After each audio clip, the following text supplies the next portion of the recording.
right, whenever we're ready. I'm ready. Jim and Nikki? Ready.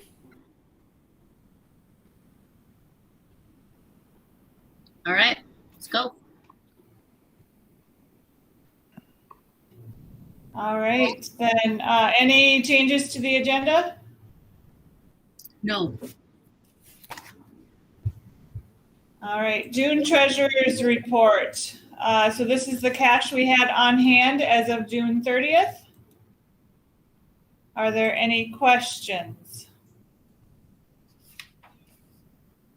Just are we on the second page, or is it all tied together? The first and second page is tied together? Yes, they're both the treasurer's reports. Okay. So then what's the purchase on the 30th of June for doing $250,000, and then par, and then market yield? What is the market yield there? All right. So one of the things our investment advisor recommended, I'm going to pull this up here so it's bigger, is something called the Mintrust Long-Term Deposit. So that's their LTD series. It is shares that are traded. So the rate is variable, which is why I said market. So we purchased $2,250,000 worth of this LTD series.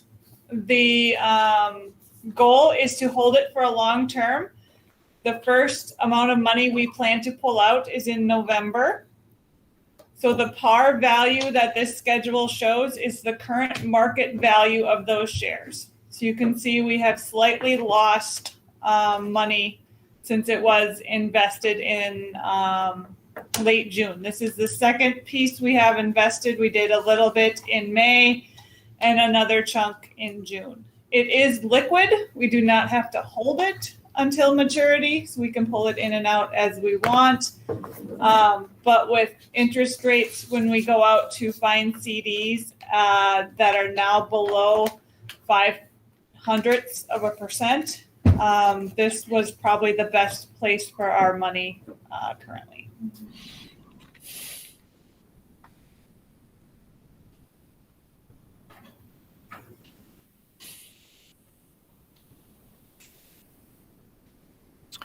My picture seems to be froze up again, so I can hear you, but you probably can't see me.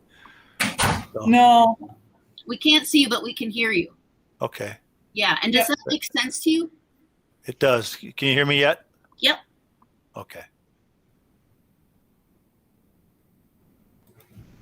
All right, are there any other questions on the treasurer's report? No. Nope. All right. The first look at how the budget's turning out for 21-22. Ooh, everything came in crooked this time. I'll open it up here and rotate it. Yeah, I had to figure out how to rotate it. Yeah, I saw that too. Once I rotated, it was fine. Okay. So I have done some preliminary state and federal receivable booking. I have not adjusted the state for enrollment variances from budget yet. We'll get another enrollment report for last year sometime around the 10th of August, which will be used for the audit. So we'll look for that update at our August meeting. There's still some work to be done there with federal receivables, but the revenue number is firming up. On the expense side, we've expended 91.6% of our budget. We do still have some larger purchase of service supply kind of expenses coming in, most notably services to GCED for the end of the year. Couple of larger computer purchases Kevin made in June. The invoices were paid here in late July. That'll get booked back to June. But again, in August, we should have a little better number there. I am not expecting this to come up to 100% of the budget, but just know there are some larger things. The clinic allocation hasn't occurred yet. We're still waiting for the last bill from the Health Partners for the on-site clinic. That'll be about $300,000 that'll hit this budget yet. Any other questions? So you're talking the budget yet, the fiscal year of that ended the 30th, you're still going to apply those expenses towards that budget? Yes. As of in June, we have to become a full accrual reporting instead of the cash reporting we do throughout the year. So right now we're about 600,000 over budget. So what do you anticipate it to be over budgeted once everything is finalized? What do you mean by over budget? I'm not seeing over budget. I see revised budget for revenue of $38,454,000. Revised building budget of expenditures $39,052,791. Okay, you're looking at budget. I thought you meant we had our year to date was over our revised budget. No, I'm talking about fiscal year 20 and June 30th. So you just said those expenses, the healthcare and the other things will be applied towards last year's budget, correct? Yep. So we're going to be a million or more over budget.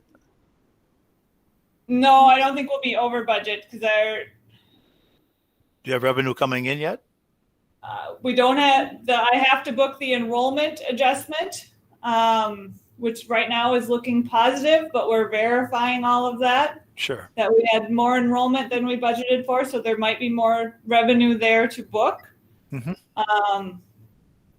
For expenditures, so I think the revenue number, we're going to come out ahead of revenue. We might be hitting, I would say we'd maybe get close to the 39 million in revenue. But our expenses are going to go up what? You said 300,000 plus whatever else, right? Yeah, I would say our expenses, we will probably end up going up about another 700,000. So we're at 35,788 right now. I would guess we'll be near the 36.5, maybe 37 million by the time it's all said and done. What number? What are we going to be at? 37.5? Yeah, I mean, that's a ballpark though. That's shooting from the hip. I don't have the numbers in front of me. So is that revenue or expenses? I'm not. That's those expenses. Numbers. So we're going to end up putting money towards fund balance this year, from what I can see, where we had to plan to spend down fund balance. Sure. Okay. Well, we'll wait to see the final numbers come in. So thank you. Yep. Other questions on how the budget's coming out? The other funds are down here for you to see as well. All funds total, as things look right now, we're at 3.7 million over all the funds. But that number, like I said, is going to come down as some of those payables come in for services and supplies performed in June yet or earlier.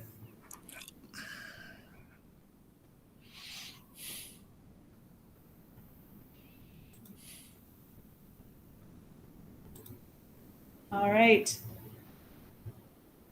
So we'll see another reiteration of the budget as of June 30th in August, and then in September, if the audit is not ready to present, we'll see. I'll show you another one as of the end of audit field work as well until we get those final audit reports.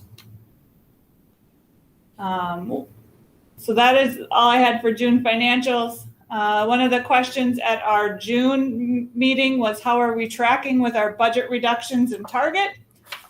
So I put together a list of what was approved, what has been board approved, how much it has saved or cost us, depending on which way it was going. Are there any questions? I'm assuming like on the general GED assistants back on discontinued 7 of them. Then we just didn't fill some because somebody in that group was let go. So I'm guessing that was just not filled. Is that how you're coming up with the 210? Because that person was let go. Right, and we just did not fill the open position. That's what I thought. All of these, they were either voluntary resignations, except for the one was a probationary termination. The Naomi Me Warder was a probationary termination we did in June. Okay.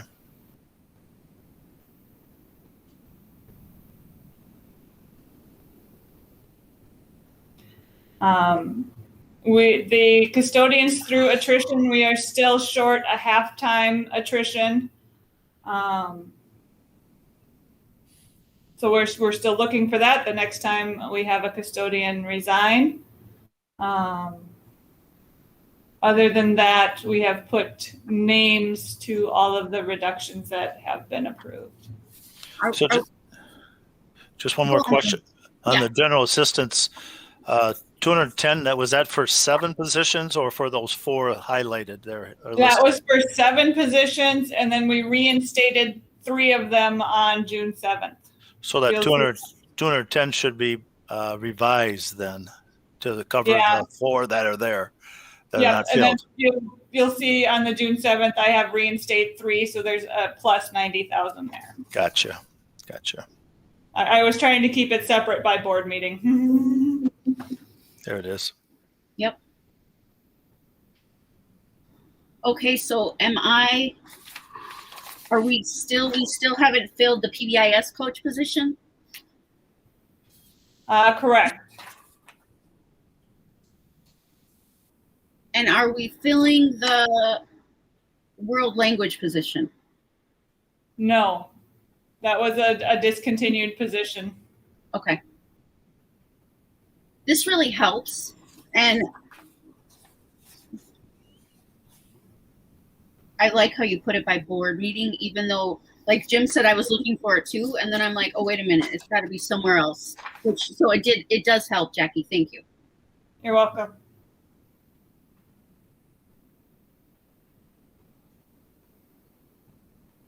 Other questions?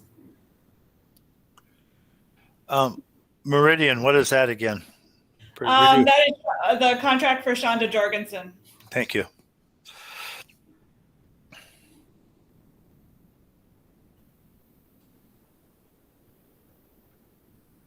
So that Meridian contract is going back to just a regular type position? If we need it for COVID-related services again, we will use ESSER 3 funds to pay for it, was how the motion was presented. I remember now. Thank you.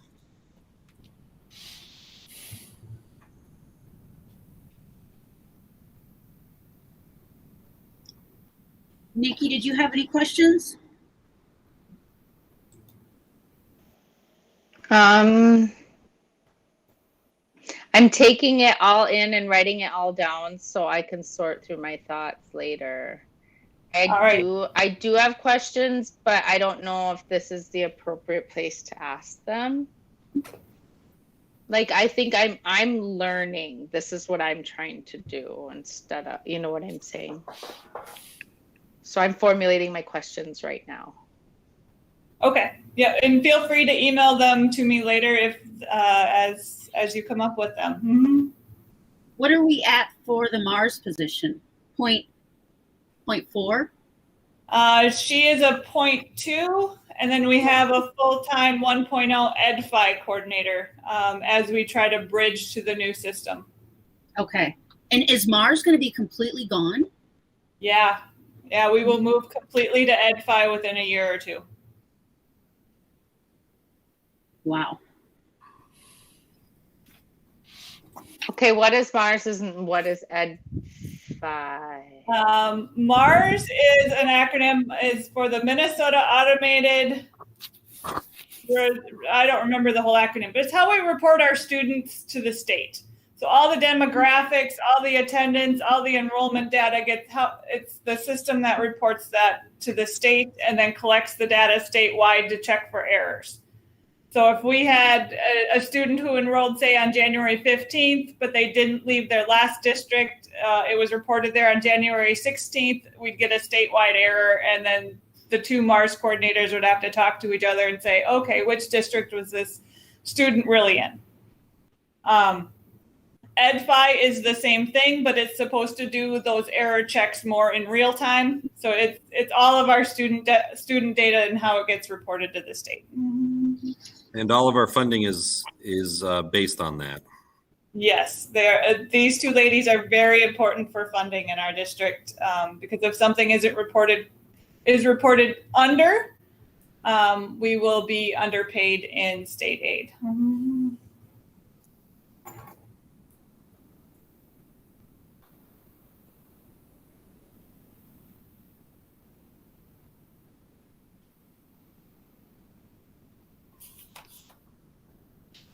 I do have a question related to subpay, but I think we can wait until the end of the meeting for other items if you want to keep moving.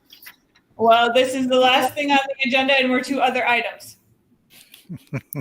Nice. It was a quick agenda tonight.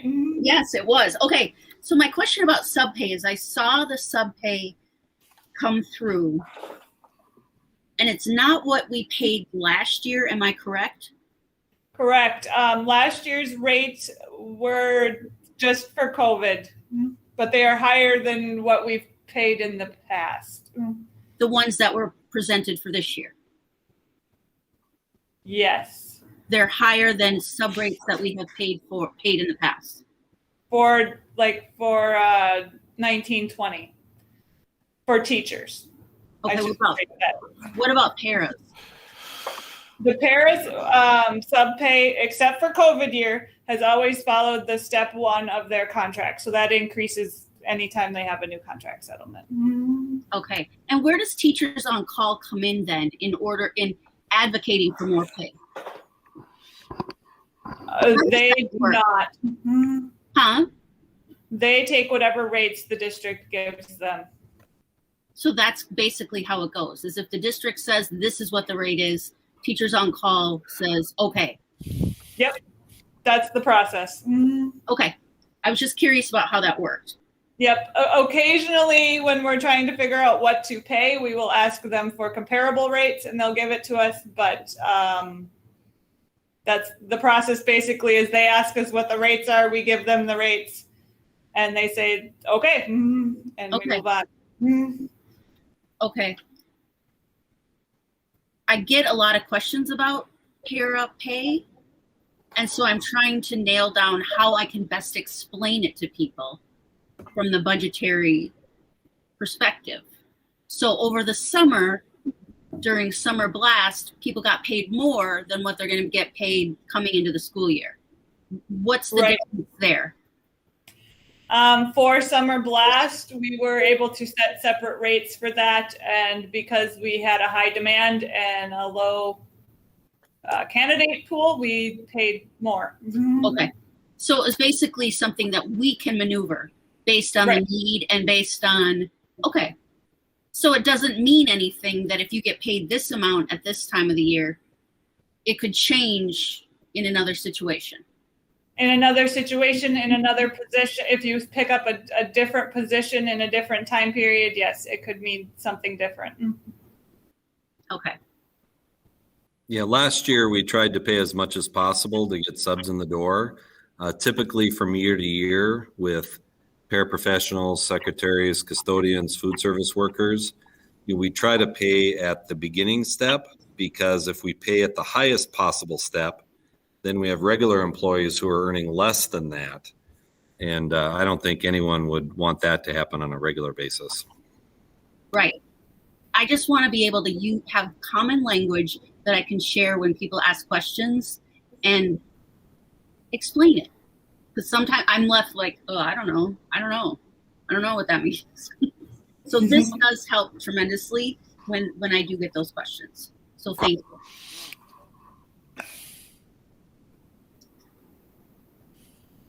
Does anybody else have anything related to the budget? Can you hear me? Yes. Yep. See if I get logged back in here so you can see. Yeah, there's my face. We'll probably bring up an operations in next week. But it could be a financial cost and potential money coming in is Jefferson School. What are we going to do with that building?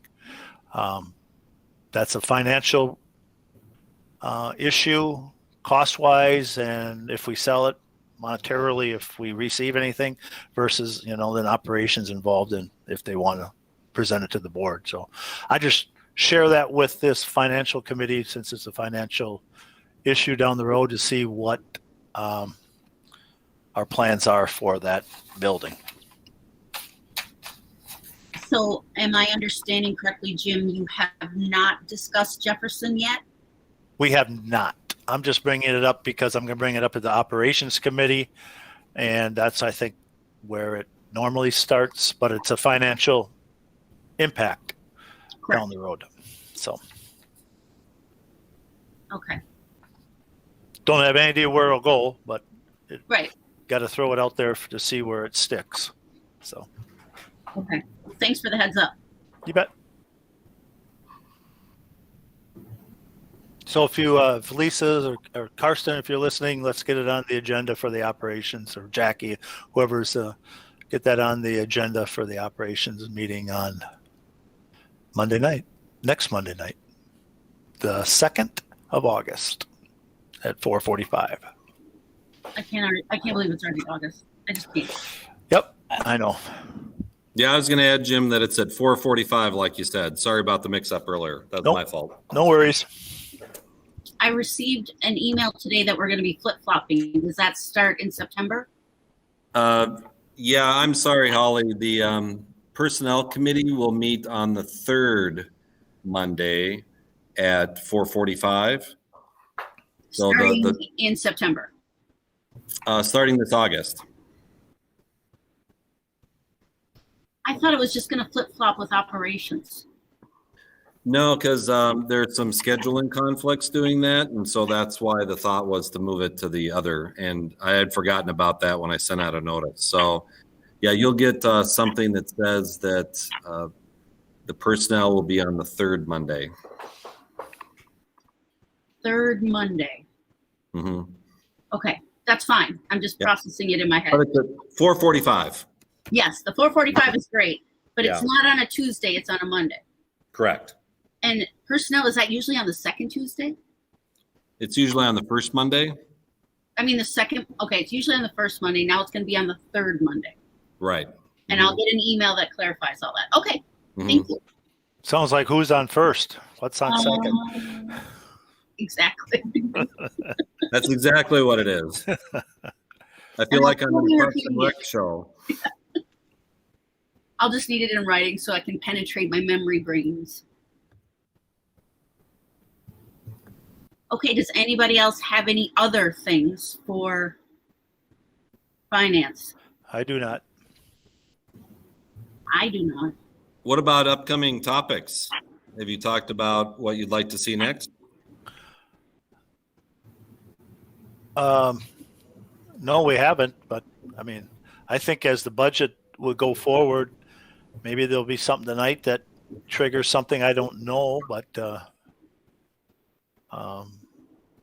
I like this thing that was put out on the names and all that as monitoring and running a running tab of the reductions we did. So I don't have anything on the financial ed, Madam Chair. I don't know if you do.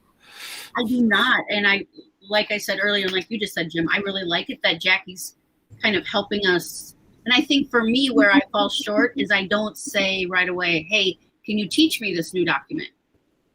I just kind of look at it and then I get like confused. But I think as we go forward into the next finance meeting, we can maybe go through it together. Like, this is what starts, this is what's going on, and this is where we're at. Just so when we look at it, it's very clear to us. Like Nikki said, she's taking it all in and trying to make sense of it. So I appreciate that it's being done. Jackie, are you good? Should I bring this budget reductions tracking back to the next meeting then? Sure. Yeah, I think it would be great. And then we can just continue to keep track of things. It's All right. harder to go back through minutes and remember how things got sliced and diced or added. It's much easier to look at it in this format and then make sense of it that way. So yes, please bring it back. Will do. Okay. All right, we're ending 5:15. Unless there's All right. anything else. Just one comment from me. Leading up to our next finance committee meeting, I am on vacation, so I will be issuing the agenda extra early before I leave. Just a heads up. Thank you for that, Jackie. Sounds good. Thank you, Jackie. Yep. Thank you. Yep. See you at 6 o'clock. Okay. Goodbye. Right.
Ms. Ostendorf?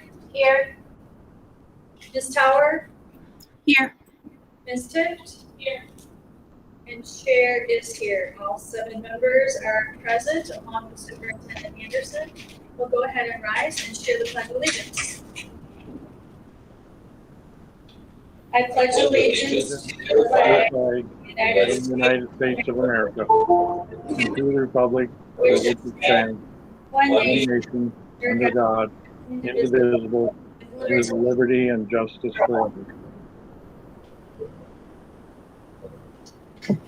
I will read our mission of the Redwood Public Schools is to educate and inspire all students as they realize their full potential and become respectful, responsible, and productive citizens. The agenda for this evening, for this workshop, is to discuss and have an update on our equity plan. And because it is a workshop, there is no change to the agenda, and there will be no public comment at this time.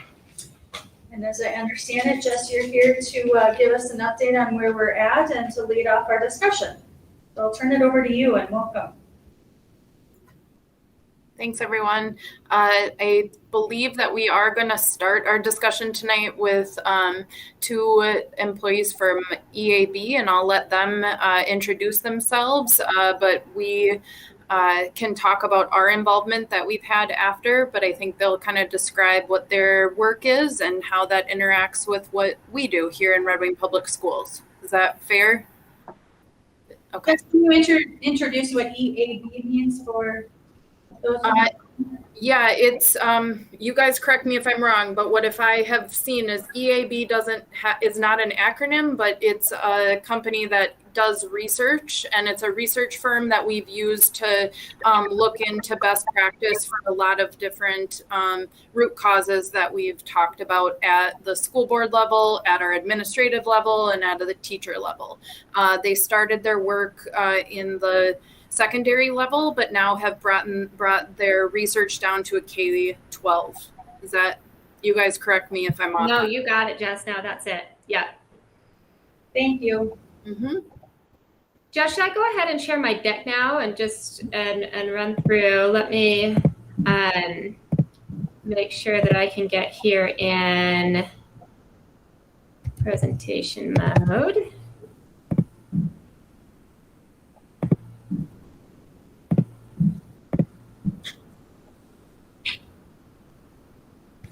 Let's give that a moment.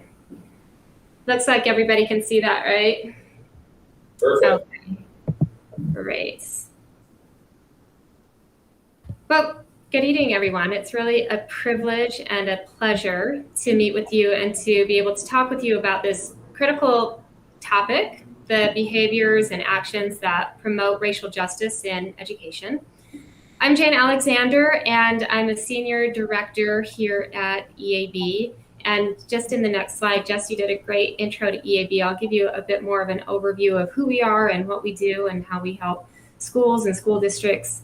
I'm also joined by my research colleague, Alyssa Bicella. Alyssa has been foundational to a lot of the research that we're going to be sharing with you today, and she's also co-facilitating. So I will turn the presentation over to her after about midway through. So with that, let me go to our next slide here and give you a minute to just introduce those of you who are unfamiliar to EAB, to who we are and what our work is. We help schools and districts support students from kindergarten to college and beyond.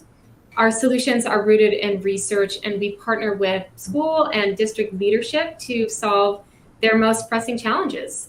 We provide best practice advice and guidance that we source from schools and districts across the country, as well as from our own in-house experts. It's certainly probably no surprise to you all that racial justice has been at the top of the list of challenges that our partners are grappling with right now, and is the topic of our conversation this evening.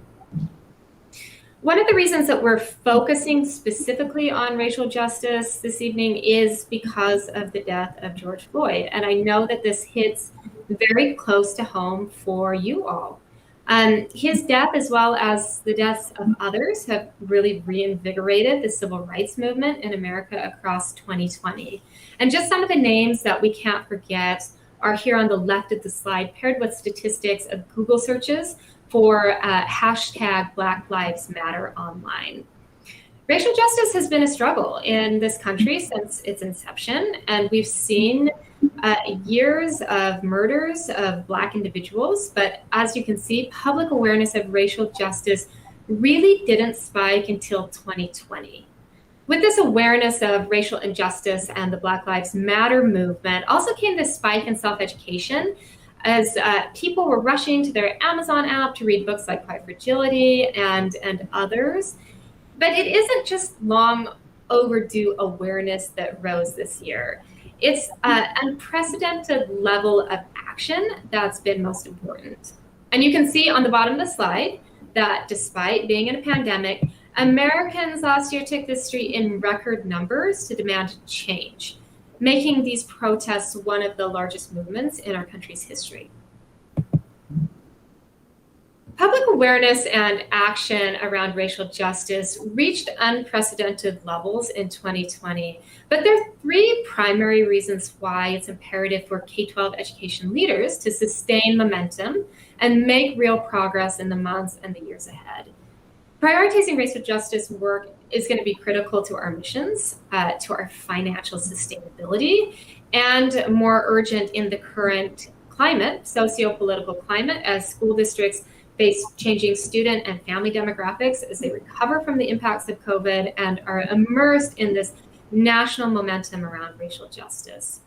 I'm going to dive a little bit deeper into each of these three forces in more detail to look at how well K-12 education institutions are realizing their mission of serving BIPOC students. We've already seen the racial and ethnic diversity of the K-12 student body increase over time, but it's generally known that the diversity of teachers lags far behind. Looking at the top of the slide here, you can see a nearly 9% representation gap between Black student enrollment and teacher employment, and then a 17% representation gap between Hispanic student enrollment and teacher employment. Diversifying student ranks, this has long been a priority for many districts, and the incremental progress that we've seen over time has only grown more urgent in the light of the conversations that we're having nationally on race. But the challenge at hand runs deeper than that. As you can see here at the bottom of the slide, the vast majority of leaders at the top of K-12 education hierarchy, so these are principals, superintendents, school boards, identify as whites. This lack of racial diversity among teachers, staff, and leadership not only contributes to the perception of a majority culture at K-12 institutions, but it also limits our ability to effectively teach, mentor, and also support a diverse student body. It's imperative then that we critically examine what the experience is like for BIPOC students once they arrive in our schools. White and Asian students generally report higher levels of safety and feel more secure and connected at school compared to their Black and American Indian and Hispanic peers. This is probably in no small part due to the data that you see at the top of this slide. This data is just a tip of the iceberg around what we now frequently are talking about, the school to prison pipeline. BIPOC students, particularly Black students, are more likely to experience harsh, zero tolerance, exclusionary discipline practices. These include suspensions or expulsions or even referrals to law enforcement. This not only leads to a significant amount of lost instructional time for these students, but also a greater likelihood of disengagement and then dropout from school. Here, captured on the bottom of the slide, are findings from a study out of Northwestern University that brings to light the impact of racial bias inside the classroom. Researchers found that the experience of race-based stressors like racial prejudice or the pressure to outperform negative racial stereotypes actually leads to the body to pump out more stress hormones in BIPOC adolescents, especially Black and Latinx youth. And what emerges here is a picture of BIPOC students whose concentration motivation, and ultimately their learning is impaired by unintended or overt racism. Next, let's look at the second urgent force for change, and at the ways in which progress on racial justice is going to impact the financial sustainability of K-12 institutions. Total enrollment in public K-12 schools is projected to increase to over 51 million students by fall of 2029. But at the same time, the racial and ethnic distribution of public school students across the country is going to continue to shift. The percentage of students who are white is projected to continue to decrease to about 44% through 2029, while the percentage of students who are Hispanic, Asian Pacific Islander, or two or more races is projected to increase. The major disruptions to education resulting from COVID-19 and these changing demographics are going to require districts and schools to work more intentionally to overcome longstanding trust gaps that exist between BIPOC families and public schools. At the same time, districts will need to engage white communities and families, as perceptions and assessments of school quality are almost always tied to how white or how affluent the demographics of the district are. District leaders will need to address the anxieties many people feel about what is at stake for their own child as schools engage in critical equity and anti-racism work. This is no easy task. It's going to require thoughtful and proactive engagement. And finally, the last urgent force of pushing us toward change, the current campus climate. There is more national momentum around racial justice than ever before, and your students, your young alumni, they're the most active citizens in the country. As you can see across the top of the slide, millions of young people across the globe have participated in widespread organized protests. Students are demanding more, both in volume and in scope, and they use this past year's attention on racial justice to raise new concerns, re-raise past concerns, and then have an emphasis on renewed urgency for institutional leaders to make change. Gen Z now see the pandemic and Black Lives Matter as the two most impactful events of their lifetimes. And as you can see at the bottom of the slide, the vast majority of Gen Z took at least one action to protest. These could include organizing an event, to posting on social media, or learning more about how they can continue to support racial justice. As you know, students, they expect a fast response, and they also want clearly outlined next steps about what you're doing to address the issues at hand. And leaving demands or under-addressed risks further damaging relationships with your student body. I want to pause for a moment and acknowledge that some schools and school districts have been at this work for quite a while, and they consider themselves to be very progressive, while there are other institutions that are newer to these conversations. And we saw that range on full display last summer as schools publicly responded to the murder of George Floyd. Our research team actually randomly selected 200 institutions and looked at the statements that they released in the aftermath of George Floyd's murder in May 2020. The goal of our analysis was to help us understand how education leaders were talking about racism in their communities and the types of commitments they were making in this moment to advance racial justice. We were initially really excited about this flurry of long overdue action, but as we got deeper into the statements and into our analysis, we did see several emerging trends that gave us pause about the longer-term prognosis of this fight against anti-racism. From our statement analysis, we learned that the obstacles to addressing racism in education can be organized into these four categories that you see along the bottom of the slide. So overall, we've seen that most people think about racism solely on an individual or interpersonal level. And as a result, solutions around racial inequities center on the individual. For example, anti-bias trainings, book clubs, workshops. But beyond the individual level, many lacked a clear understanding of how these policies, programs, and processes work together to reinforce racism on a structural level. The second barrier we surfaced was a clear lack of long-term priorities and strategy. In addition to a lack of strategy and priorities, very few statements or plans had accountability measures to incentivize racial equity centrally or across the institution. And then finally, silos. They're a considerable obstacle in addressing systemic racism. When there's no mechanism for coordination between individuals and schools across a district, there's no way racial justice efforts can sustain for the long term or collectively move the dial on institutional goals. So with that, to begin to dismantle systemic racism, we found that institutions really need a comprehensive and guiding framework.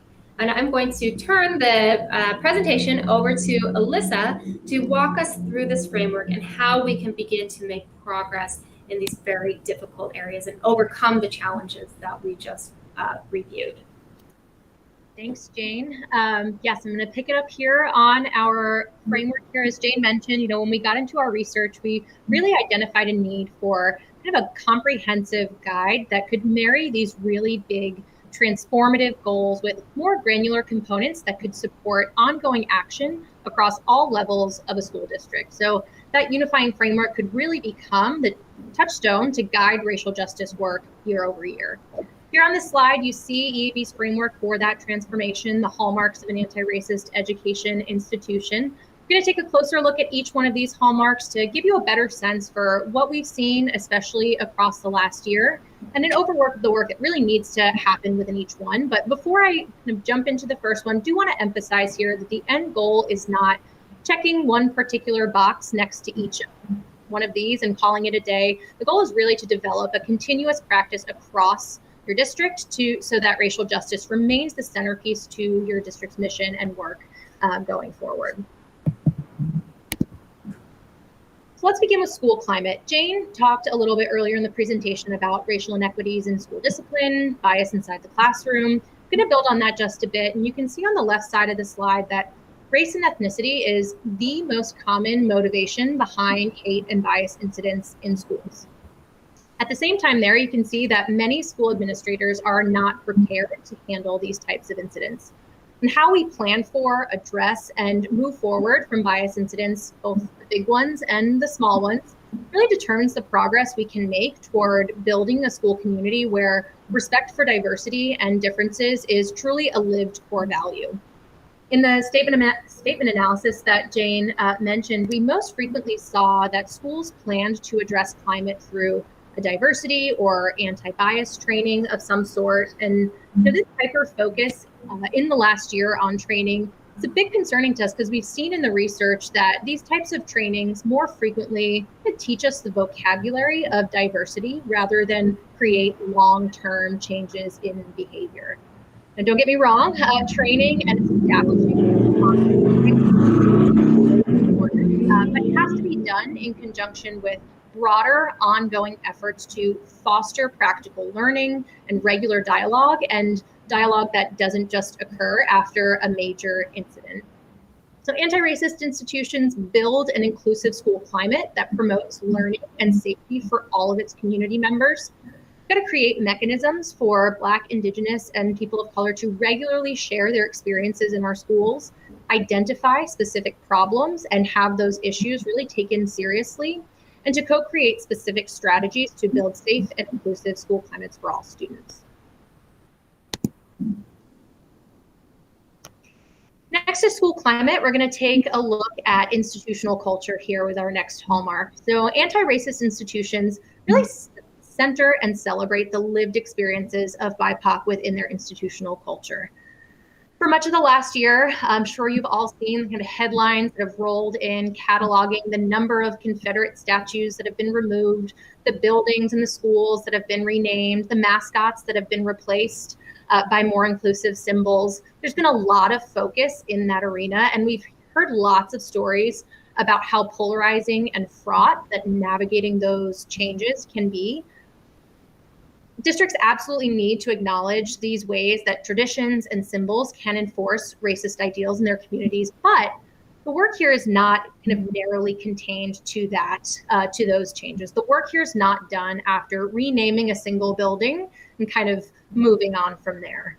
These efforts to change symbols, traditions can't be detached from explicit, open, and ongoing conversations about districts' kind of historical ties to segregation, other facets of their founding, local history, and the racial landscape there. Districts and schools need to openly acknowledge these historical legacies and work with BIPOC to promote healing and transformation moving forward together. The quote on the right hand of the slide really captures the need for districts to be proactive about creating spaces and experiences to explore shared history and about engaging in traditions and celebrations that highlight the cultural assets of BIPOC students, teachers, staff, and families. Next, we're going to look at curricular and co-curricular experiences. Now, since the 1990s, racial achievement gaps, and I'm speaking mostly about standardized test scores in this sense, in every grade and subject have been narrowing. So that's the good news. As of 2012, Black, white, and white Hispanic achievement gaps were 30 to 40% smaller than they were in the 1970s. We see this progress also reflected in narrowing racial gaps in high school completion as well. But this progress has largely been pretty slow and uneven over the decades, and racial gaps in educational equity and opportunity really remain sizable and persistent today. As you can see from the data on this slide here, despite graduating high school at unprecedented rates, Black and Latinx students are underrepresented in advanced courses across the K-12 journey or continuum. And that's a trend we see with American Indian students as well. We've seen a lot of discussion about expanding the number of diverse books and curriculum materials and references in the curriculum. And of course, representation in the curriculum is critically important, but education leaders have also shared with us how hard and difficult to scale those types of changes can be. We hear about teachers being slow to change in their classrooms, especially those outside of the history department or other humanities. We also hear about parents and how parents can resist and challenge changes to the curriculum. So by and large, lots of times the status quo remains. We really need to think beyond those efforts toward holistically reimagining how we engage and support BIPOC students in the entire educational experience. This means evaluating all of the elements of the academic and co-curricular experience, teaching techniques, course sequencing, and placement practices, college advising, career development support. All of these components come together to influence not only successful high school completion, but ultimately college outcomes, success in the job market, and longer-term social mobility. Now we're going to take a look at community partnerships. This is where we're really pushing our education partners to reach outside the boundaries of their own district through partnerships and advocacy. Anti-racist institutions establish robust partnerships to advocate for racial justice in the local and extended community. You know, there's a whole lot more in a district sphere of influence than a lot of leaders initially realize. Think about your procurement practices, your teacher education programs and pipelines, your family and community engagement efforts that you're already taking on. Putting an anti-racism lens on the ways in which you structure and engage and work with the wider community can really go on to have impacts far beyond your own institution. We also know that work here can be hard. Investing here takes time, effort, as you navigate and build and renegotiate relationships and partnerships. To be successful, community partnerships should really be a scoped part of your district's DEIJ strategy and vision. Otherwise, they may not be sustainable for the long haul. But the good news about investing here, even when it's difficult and takes time, is that you're not alone in your racial equity journey. You don't have to do it all or know it all and have all of the expertise internally. Through partnerships with community-based organizations, advocacy, there's really true potential for long-term collective impact in your community, in your state, your region, and of course that rolls up across society.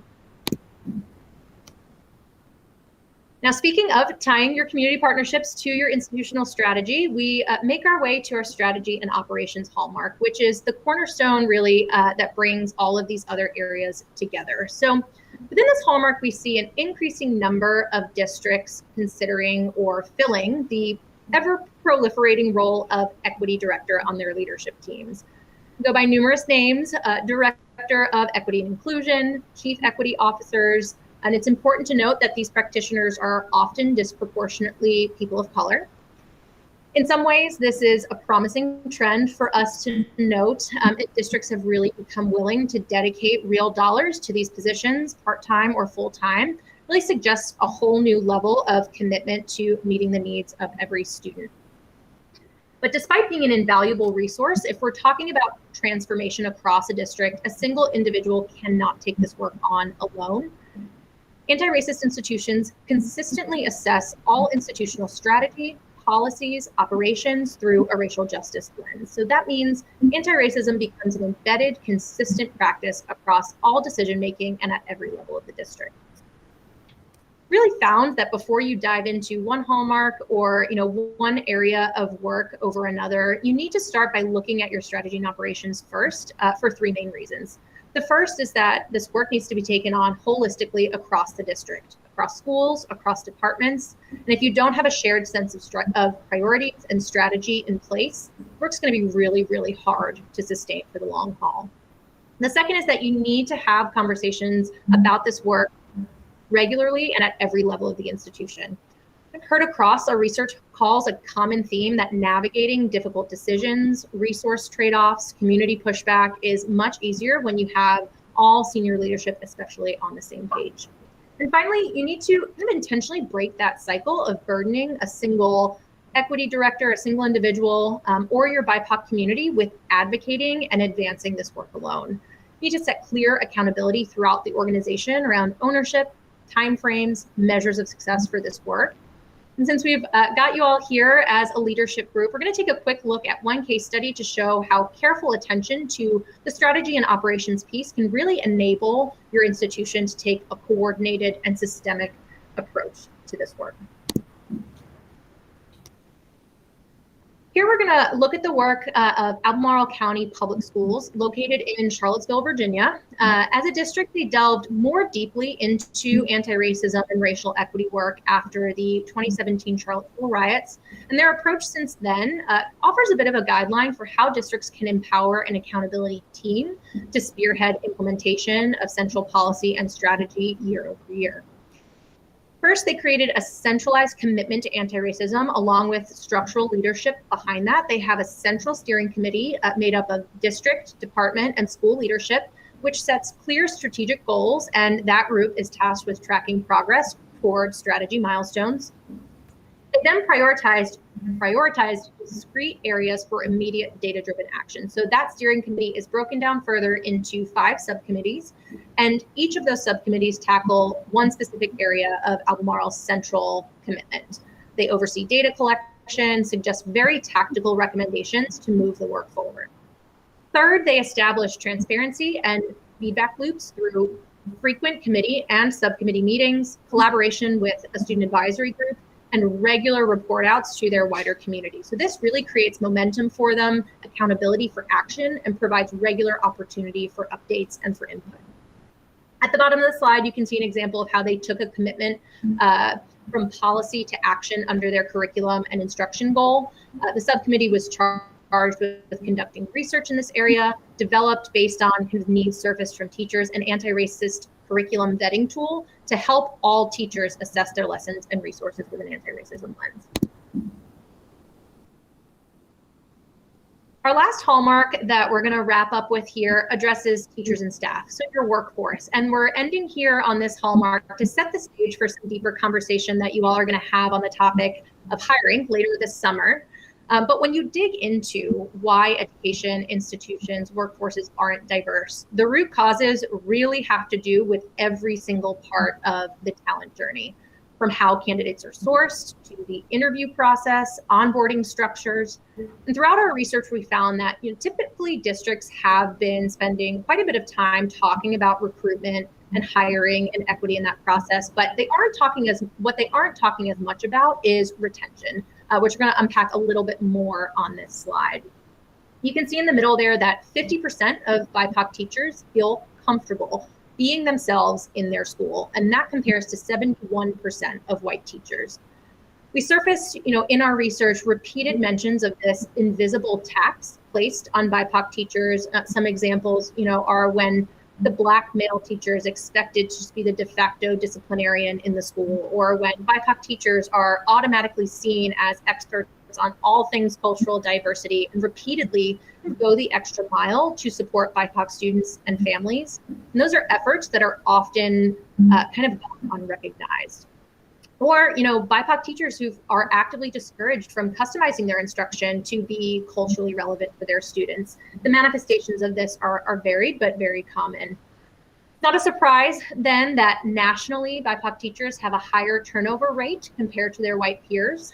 So really want to hit home that hiring efforts do go to waste if retention is left unaddressed. If you don't create an equitable and inclusive culture, pathways to advancement, you're really going to have a revolving door on hiring, not only losing great talent, but these perpetual exits impact student relationships and employee morale as well.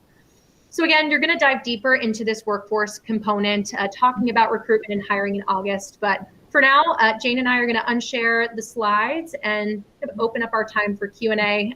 Time permitting, Jess, feel free to let us know how much time we've got, or when we need to cut us off.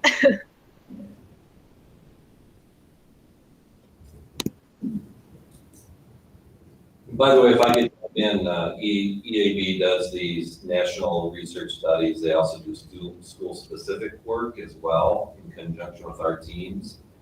And when we asked them to come to this workshop tonight, we asked them to reduce their 2 to 3 hour presentation to 20 to 30 minutes.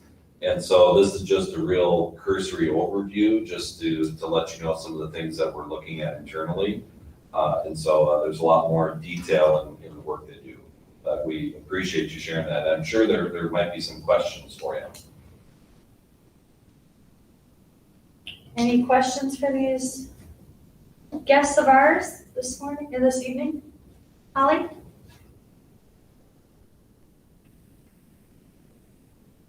I'm going to start with a question where the rubber meets the road. At EAB, in your organization, how many people of color do you have working there?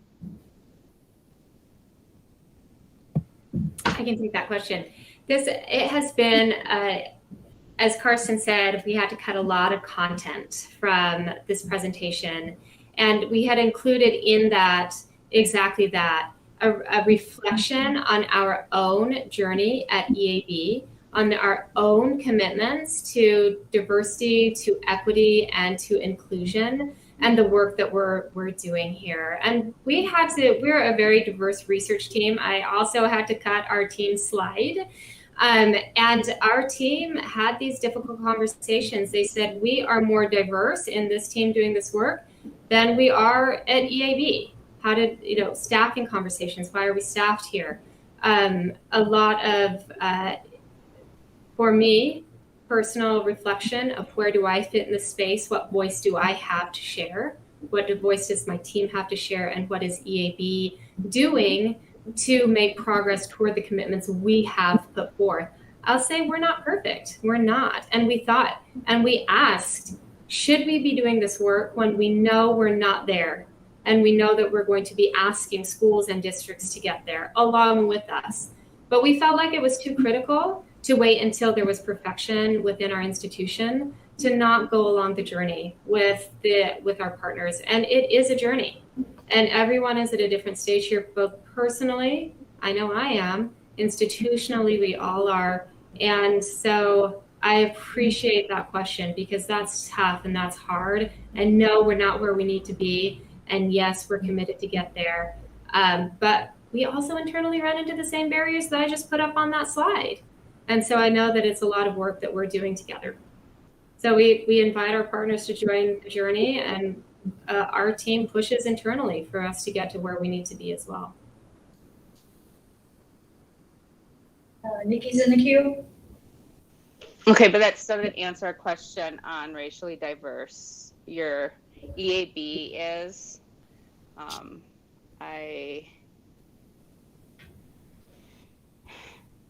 I don't know how many people who are racially diverse on this call right now, but I am.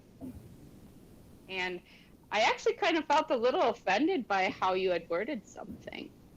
You almost made it feel like, as an Indigenous person in my homelands, may I add, like pretty soon in 2029, there's going to be all these ethnic people around, and how are we going to learn how to deal with them? That's how I felt as a biracial person. So that's the key of like really knowing who is ethnically diverse on your team, because maybe that could have been spotted beforehand, because I know I got a little offended by that, how that was stated. Because in our culture, when we talk about when our European brothers and sisters came to our territory, it's a really beautiful story in how it's our prophecy that someday there are going to be more of our Washichu brothers and sisters than there are the stars in the sky. That's actually a more beautiful tone versus just like, I just didn't really care for how that data was presented, even though it may be true. So knowing, like I said, having somebody there to kind of like, that is culturally sensitive to things. Thank you so much for that comment, Nikki. And I learn every time I give this presentation. Thank you for pointing out that slide. And absolutely, we don't have American Indian representation on our team. While it is diverse, it is a small team of 6 researchers, so we only have as much diversity as we can within those limitations. We do vet all our presentations with partners as well, and continually receive feedback, because we are learning and we are growing, and we're not getting it always right. So thank you for that, to push us farther and to push us to be better.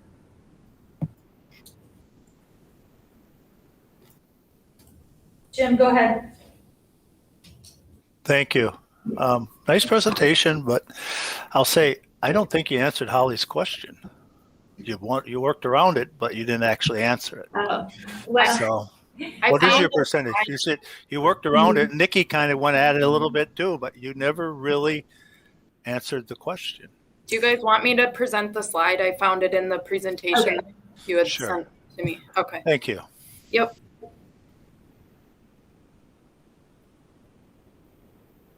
Are you seeing that? Yes, we did. Okay. Is that correct, Jane? Sorry, this is the one that I found on your website.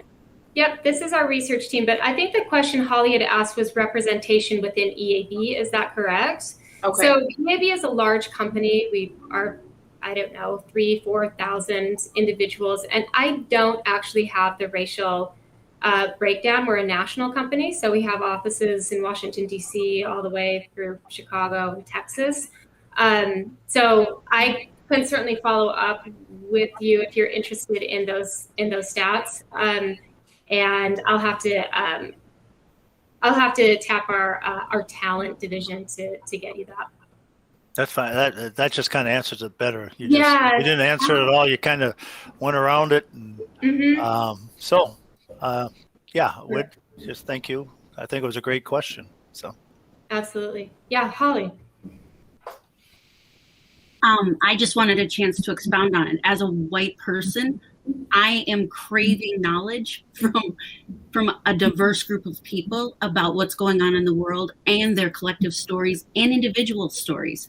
So I love the research. I love, the bullet points of what we're finding out, but I am craving the interpretations and narrations of authentic people who live in this country and who have to, be a part of this world where they've been outsiders or pushed outside for so long.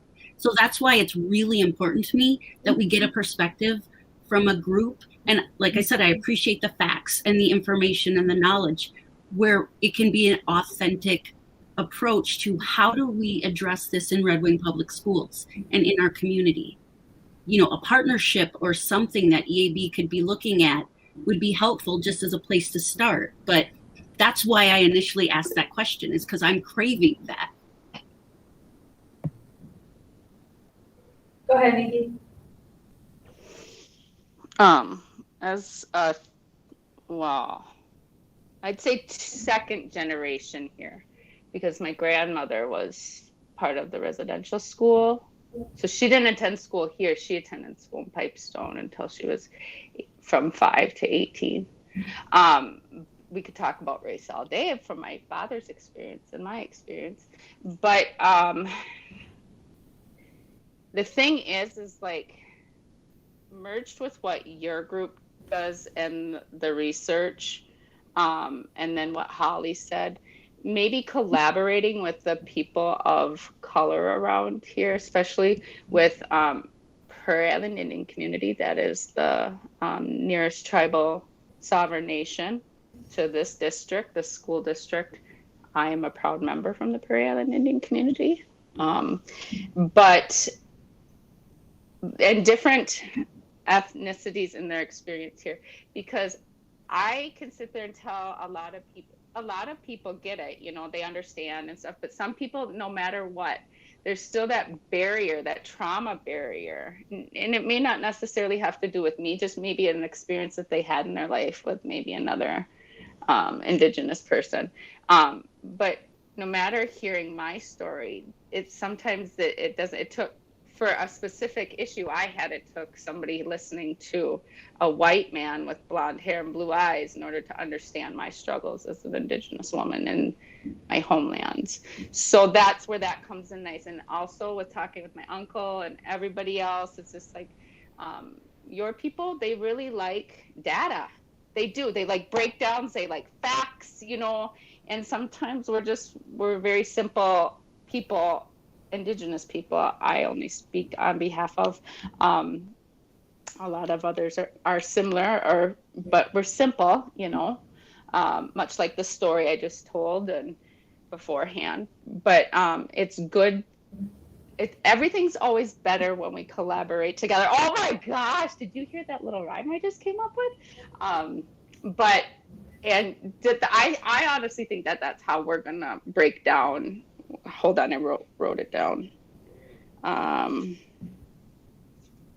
anti-racist. No, I didn't write it down.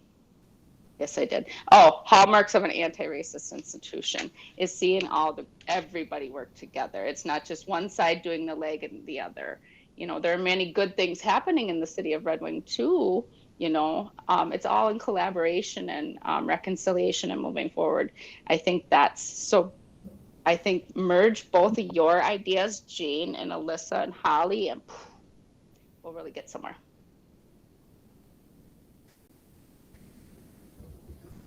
Well, I heard two different things happening in our discussion tonight. One is, you know, what is the issues at hand, and who are we talking about when we talk about serving our students? And the other piece is making sure that we have hiring practices in place so that we can have staff members and teachers in place that can support our students as well. And I'm going to just talk about that piece for a minute, because, you know, in a northern, predominantly white, small community in Minnesota, I think I think we have to own that is a challenge, because as you've probably learned in your work too, the pool of qualified candidates who maybe want to work here in Red Wing, I think we have some folks here in Red Wing who would be willing to come forward and work with us as a staff people. But I think we would have to reach out beyond our community for some of these roles that we would be seeking. And so I think that's a challenge, because it's not a school district issue, it's a Red Wing community issue. It has to be a welcoming place for all people.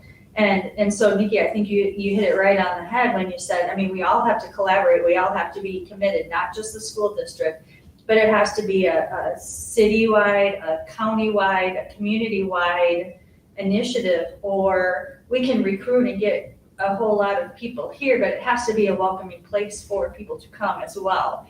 And we can do some things here to make the school welcoming and coworkers welcoming, and be leaders in that way. But, I think it's a bigger issue than just what a school district can.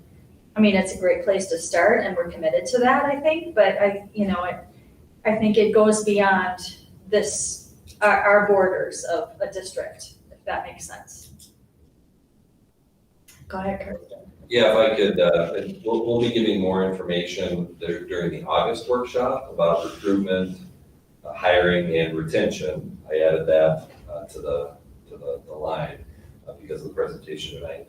But I'll just give you a quick snapshot as far as what we've done over the last few weeks. We're starting to change our application process, so we're asking specific questions that will generate insights as far as how people work with diverse learners. And so we can start screening our applicants with that in mind. We'll do that not only for the written application, but also with interview processes. Another thing that I think has the most hope for Red Wing would be to develop stronger relationships with universities nearby. For example, River Falls, La Crosse, and Winona State. So thanks to Thomas Harris, who's been working with some community groups, I've had meetings with La Crosse and Winona to try to get more student teachers in our district. And hopefully it's going to be, a diverse group of student teachers. And I'm also thinking that we may want to consider it sometime. This is not a formal proposal, but even possibly paying our student teachers to be here if we can. Because we need to differentiate ourselves from other school districts who don't pay student teachers. And then I also reached out to a local foundation to see if they might be interested in providing housing allowances for student teachers of color if they choose Red Wing to student teach. So again, that would not come out of our district funds, it would come out of a local foundation. Again, I haven't heard from them if that's a possibility, but those are just some of the things that we're starting to talk about. I'll share more in August. Great. Other comments or questions? Sure. Anna.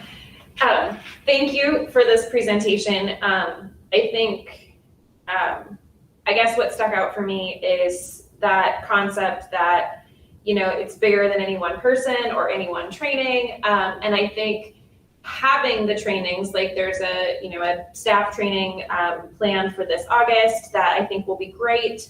But it really is about everybody doing all of the work and all of us continuing to work together, that it doesn't just, stop with making a statement or something like that. So, and that's harder. It's easier to schedule a one-day training okay, we check that box. But that long-term creating a culture where people feel valued, whether it's, staff or students, that all people feel valued and respected, and that they are welcome and integrated as part of our community, regardless of, their learning abilities, their color, their, whatever their different situations might be, that we are a place that is open and welcoming, and that's hard, especially, in a large institution. It's hard to give everybody what they need, but I think that that's, what we're here to try to do. Well said. Holly.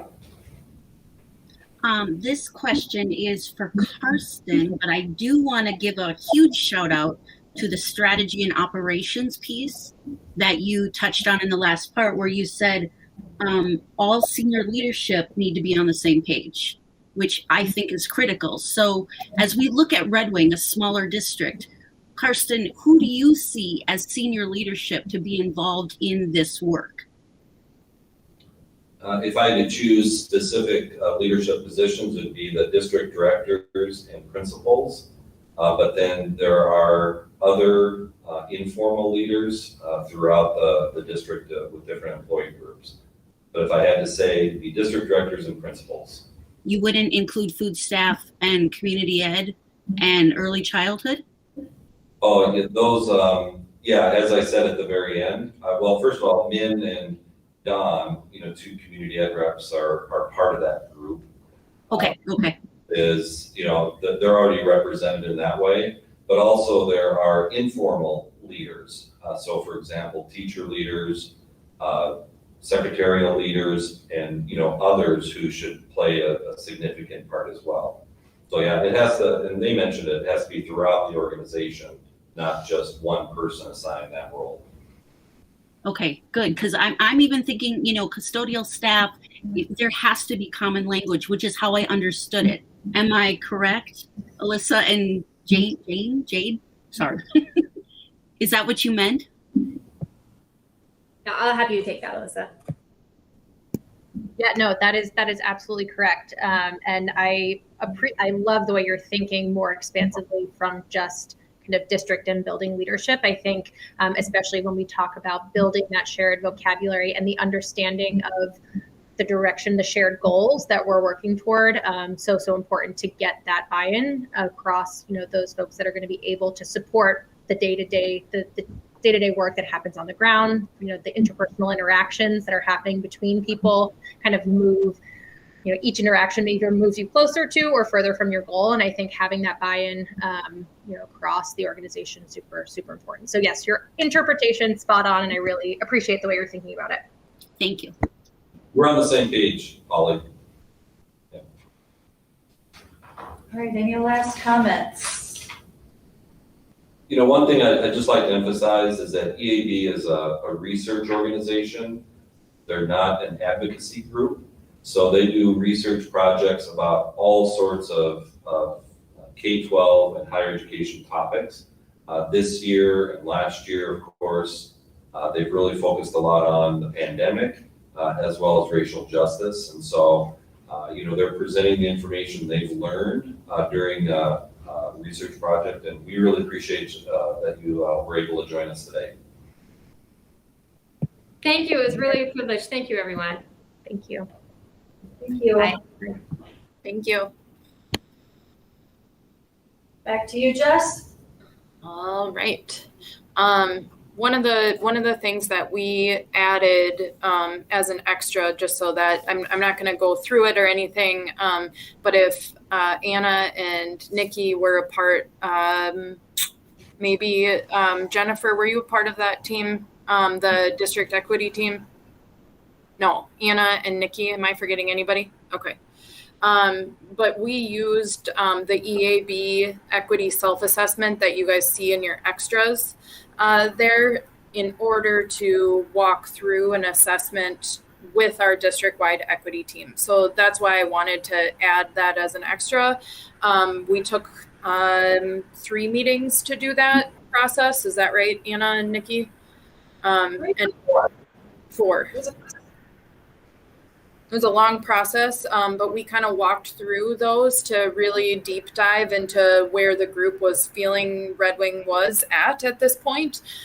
We also cut down each of those categories, and we kind of prioritized where we wanted to go with each of those, not saying it's never, but saying like, where do we want to do for year 3? What would we like to do in 4 and 5? So this was the document we used to create the document that you have in front of you as well.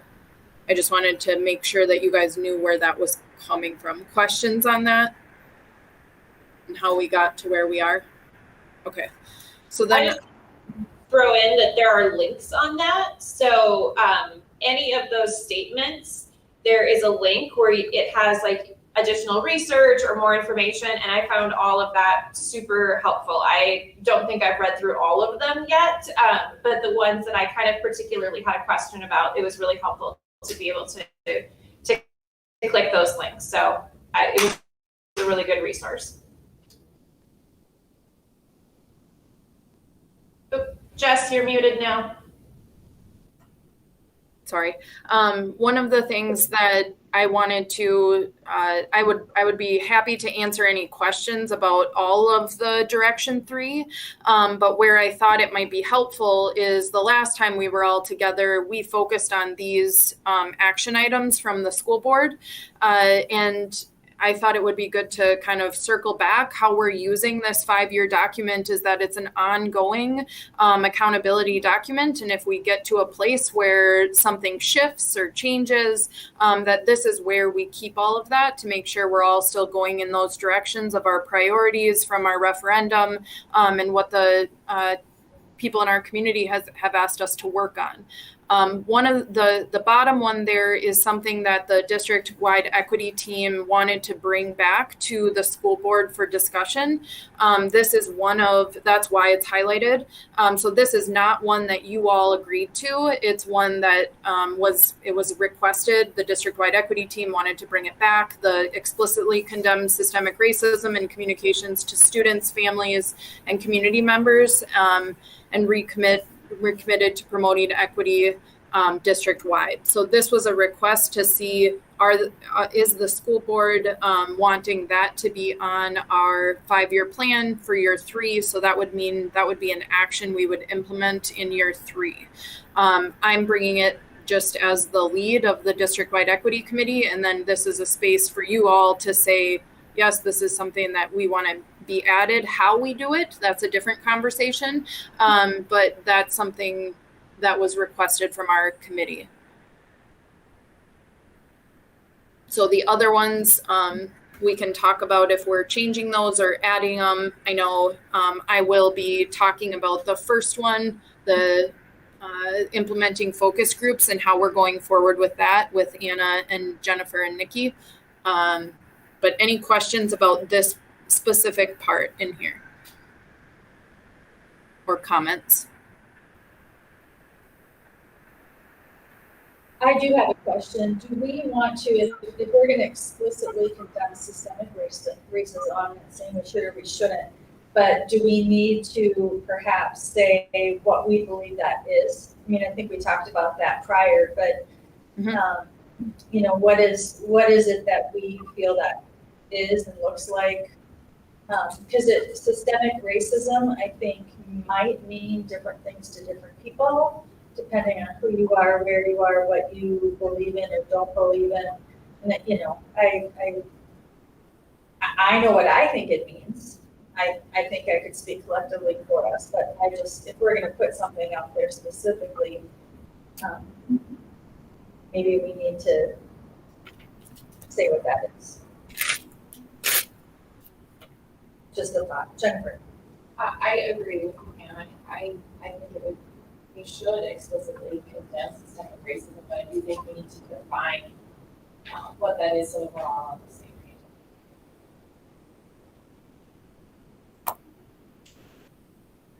I think I agree with that, but I'm having trouble hearing Pam. I could hear better than, was it Jennifer? Yeah, sorry, Nikki. Okay, thank you. I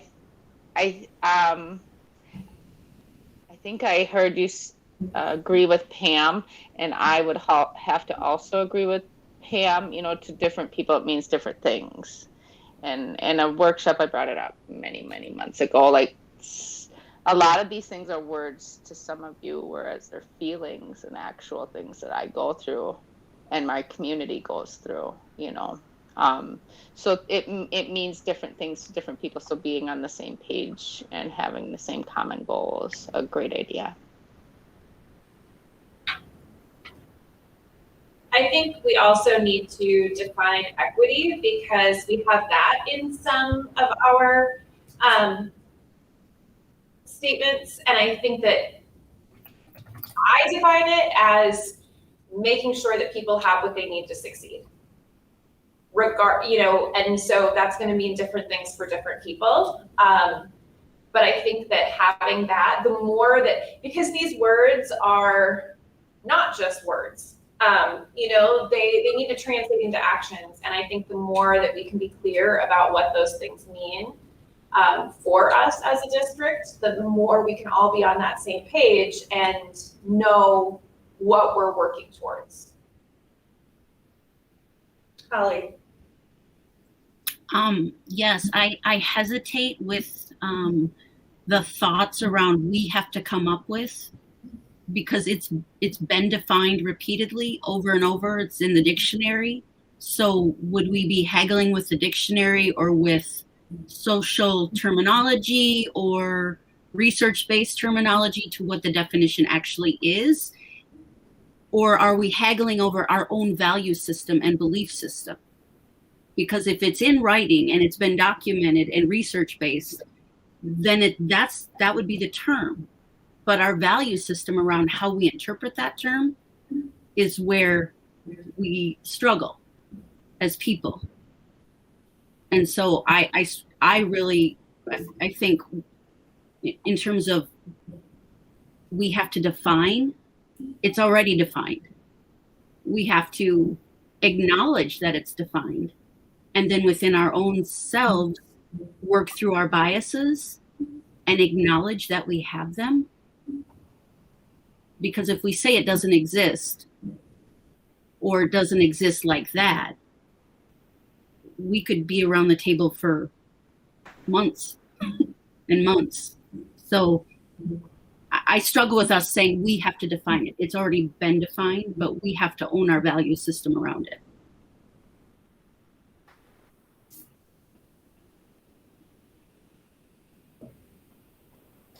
Sure. I would just say I agree, Holly. I think we need to be careful in saying that we need to define it, but I do think that we all need to have that definition front and center so that we can all see this is what it means, so that there's no question what it is, whether that comes from the dictionary, as it should, or sources that are a number of sources out there that define systemic racism and equity in the exact same way. And so it should be clear to us what it is, but it just needs to be out there so that we, as a district, as a community, see it, know it, understand that's what we are talking about. Yes, took the words right out of my mouth, yeah. We don't know what we're combating if we don't know what we're combating. Where would you suggest, where would you take it from? If it's brought back, I'm not, who's going to be bringing those definitions back and to where? And where do you want to find those?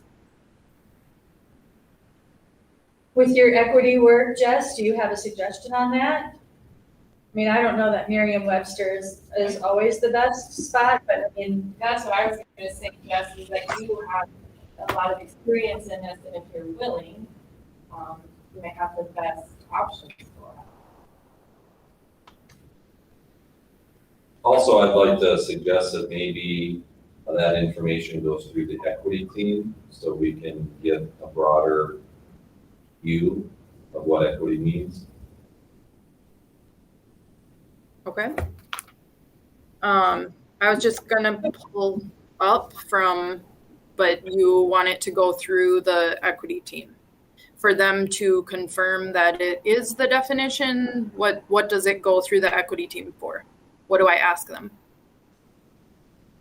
Well, and maybe you and I can talk offline about, how we take the next step, but, I think it's important to solicit feedback, from a wide range. If we have a certain suggestion, then I think we need to talk to people on that team to make sure we're on the same page and on the right path.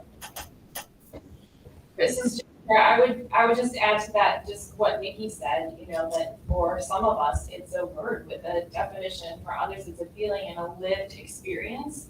And so I think if we could just verify with members of our equity committee who have the lived experience, just to make sure that we're on the right page. I don't think it needs to be a long process. No. It should be pretty agreed upon immediately with that group, I would think. Is this fair? Do you guys see what I'm typing there? And then I'm gonna let me buy it. Sure. Okay. The more I think about this, I think this is really key and central to everything we do moving forward. You know, having this defined, agreed upon piece of feeling and definition that we're combating. I mean, I think you're exactly right. Like, it's a feeling, but it's a word, and I don't necessarily have the same experience that Nikki does or that Karsten does, and it's not necessarily a bias, but I think, again, if we don't know what we're combating, how do you combat it? So I think if we have something to work off of, that's really important, so that we all are on the same page. Yes, Holly. Thank you. I just want to frame it in a more positive way, that being a diverse, aware, organized school climate isn't something we should have to combat. It is something that we should look to celebrate and achieve. And it's hard work, but the end result should be something that we celebrate, that this is how we honor everybody in our district, in our community. We come together and celebrate that we're diverse. I don't think I've ever been in a classroom where somebody says, y'all need to look the same, be the same, act the same.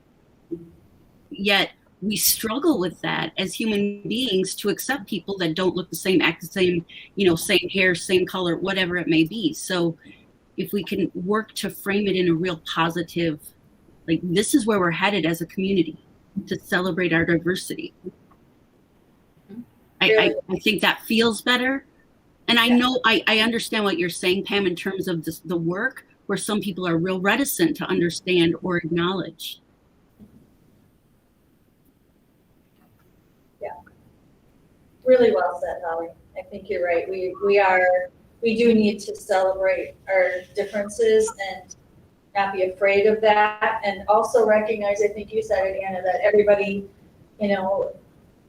learns differently. They're different people, and we need to celebrate that, acknowledge that, and figure out how to work together around that. Not be scared of it. All right.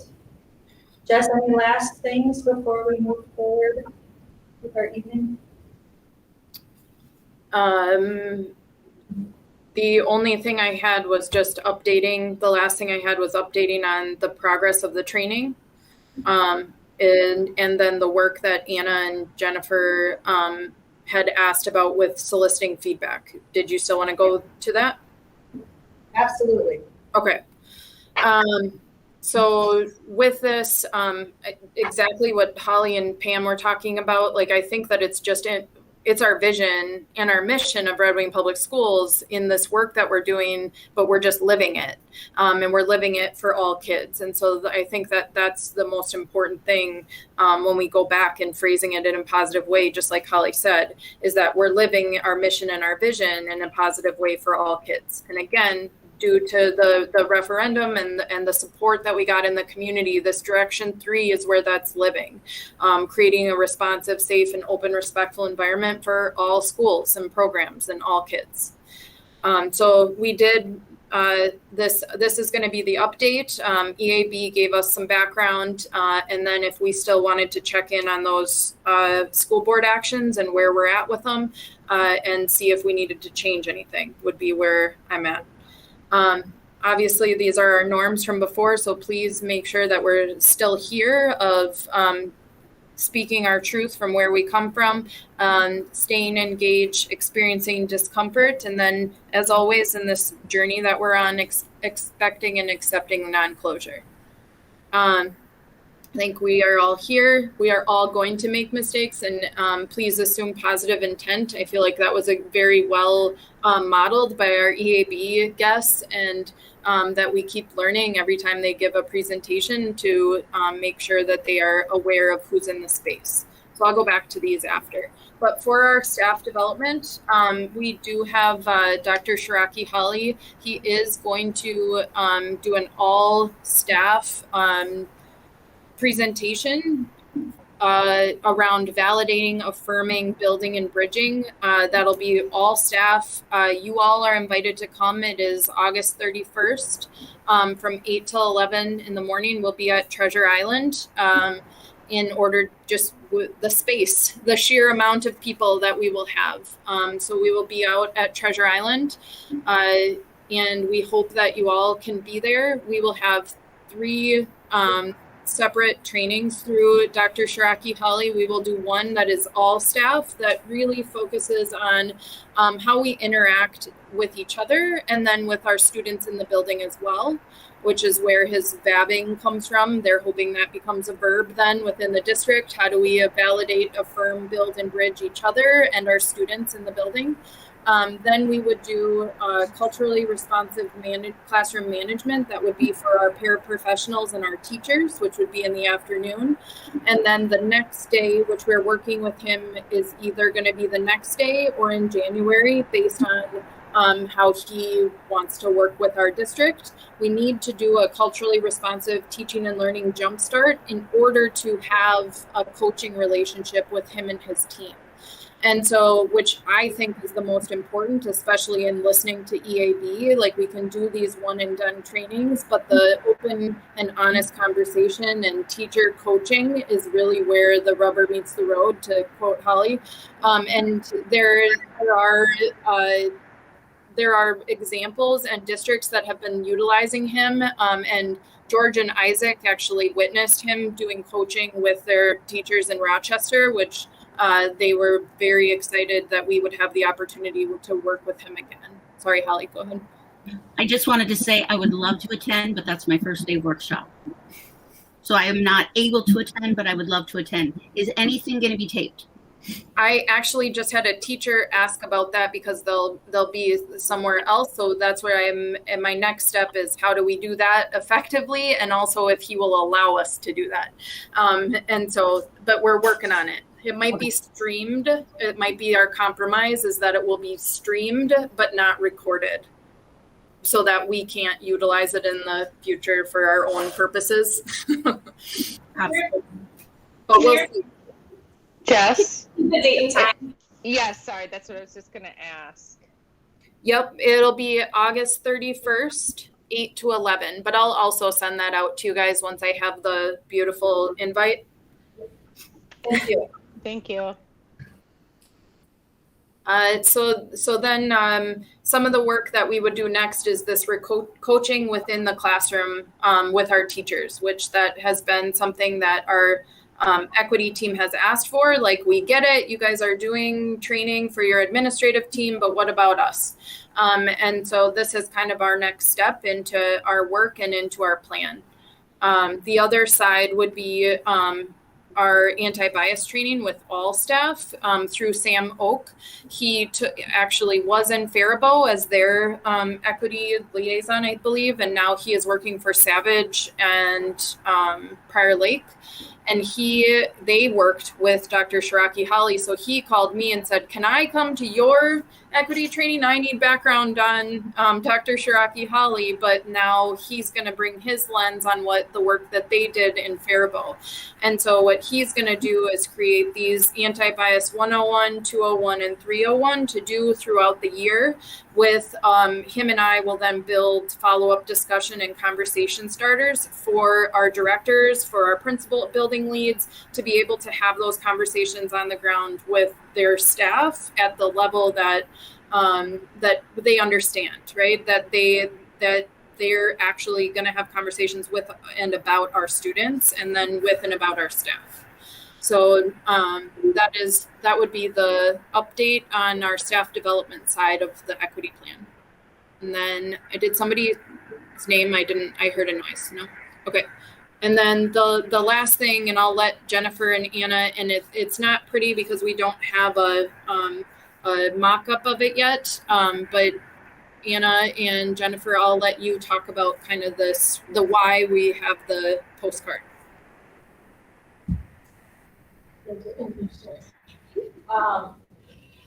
This is Jennifer. I would say, as we've talked to all of you before about Anna and I met with Michelle Lizey with the City of Red Wing a while ago and got some amazing feedback from her on what we can do as a district to collect feedback from a variety of different members of our community.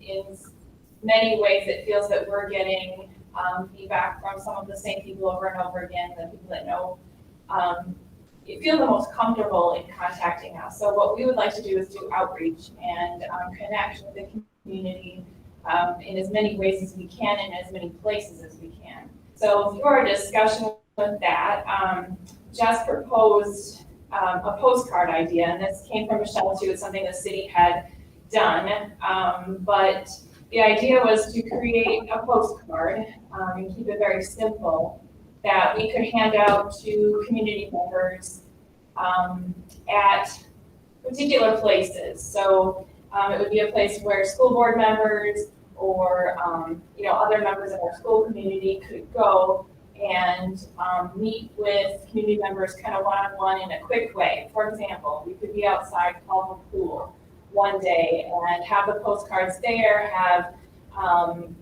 pens and markers and things so that people could fill them out on the spot, and we could collect feedback from them. We could be at the school supply pickup when the Elks has that. Variety of different places. Perhaps we could work with community organizations, with Hispanic outreach, with youth outreach, with Prairie Island Indian community. If there are events that are already occurring, could they help us get feedback through these postcards? So the two questions we talked about was just to keep it very simple. What do you like about Red Wing Public Schools, and what would you change about Red Wing Public Schools? We would then take this information, and hopefully this could be a starting place for our communications manager, for our strategies moving forward, on what do we need to focus on within our district. As we've seen in the last week, there have been communication issues, and so this is just one first step in how can we get feedback from people and form a plan moving forward. So, Jeff, I don't know what you want to add to that, or Anna. I just want to add that, the idea is that we will have this as a printed postcard that people could take and fill out later, but it's not just another survey. Like the idea is to be physically present and be having these conversations with people. And if somebody is verbally talking to me about what they like and what they would change, that I could even write that down for them. To be present and it really seek people out. So not just like a stack of postcards on, the front desk at the school that people have to come in and pick up or, whatever, but that we're reaching out and being out in the community to say, hey, we are looking for more of your input. We're looking for feedback. We want to invite you to be part of the conversation of how our schools function. And that this is really just a very first step. It's just kind of to start those conversations. Yeah. And Holly, a question about postage. We are trying to figure that out. That of course will increase the cost, but that's something that we're looking at is what the options are for having like a reply, drop that people can actually put it in the mail. So I do have the answers for that through Allegra. They just basically said to us, you're gonna, for what you're wanting, we can leave a spot for postage, but you will just have to do that. So it would just be the cost of a stamp multiplied by how many we have. So, but I think one of the biggest things that we've heard in the community is that we don't feel invited to give feedback. And so that was the strategy. The idea of the strategy, I think, from Anna and Jennifer were to be in places that we normally aren't, to elicit feedback instead of just a general survey. Is that fair? Okay.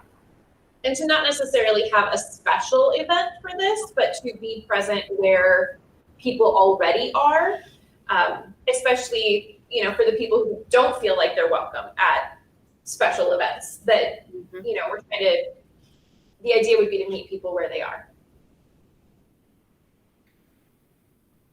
So unless others have questions, the only thing I had on the rest of the agenda was just if we wanted to circle back on the commitments that you all had already made, or if we wanted to move that to our next equity workshop.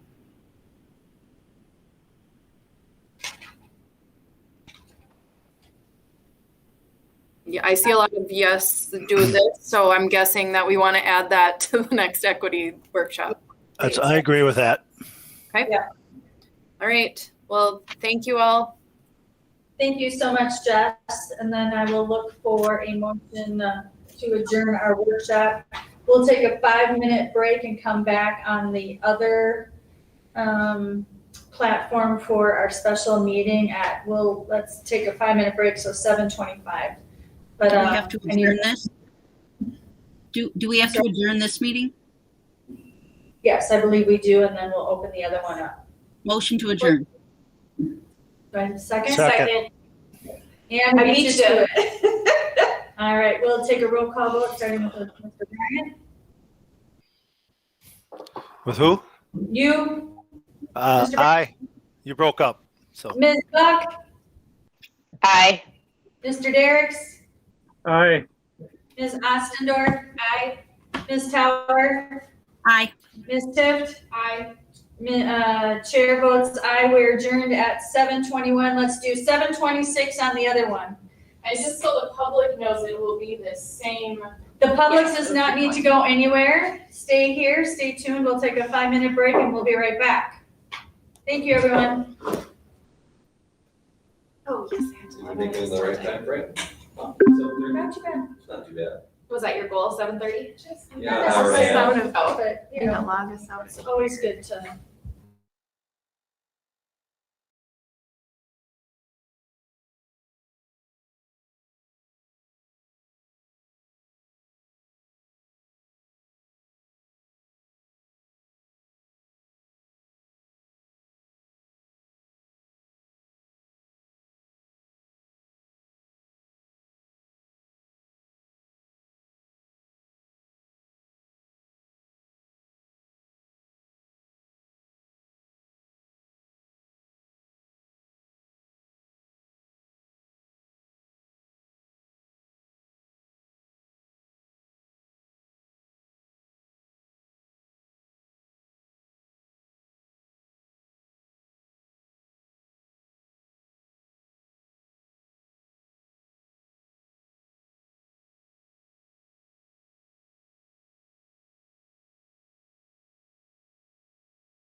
I do have to take roll call again. So I will just go down the list with Mr. Benton. Here. Ms. Did you say Buck? Yeah, sorry. Okay, sorry. Here. Mr. Derricks? Here. Ms. Ostendorf? Here. Ms. Tower? Here. Ms. Tift? Here. And Chair is here. So all 7 school board members are present along with Superintendent Anderson. And we will just go right into our meeting agenda, which is school starting and ending times. We called this special meeting to order because we need to have transparency in our conversations, and we weren't able to have any discussions about school starting and ending times without having a special meeting, which is why this meeting has been called, so we can have this conversation out in the open. So I will turn it over to Superintendent Anderson to give us background on where we're at. And I'll try to quickly go through the background information, which is posted on the website already, but I think it's important for context. We've been reviewing possible transportation plans since this spring. For the upcoming school year, we are planning no bus zone limits for students in grades K through 6 to be lowered from 2 miles, which is what it was this past year, down to 1 mile.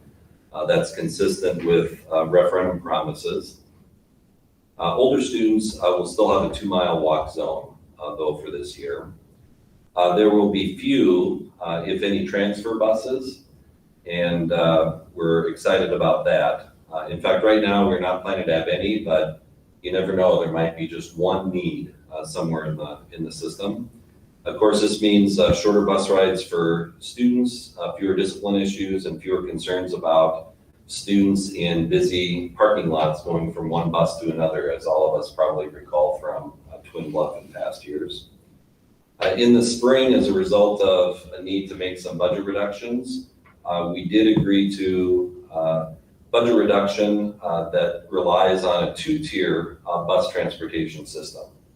That means that generally there's a bus that will go to one school, drop off kids, and then run another route and bring in a second set of kids at a different building.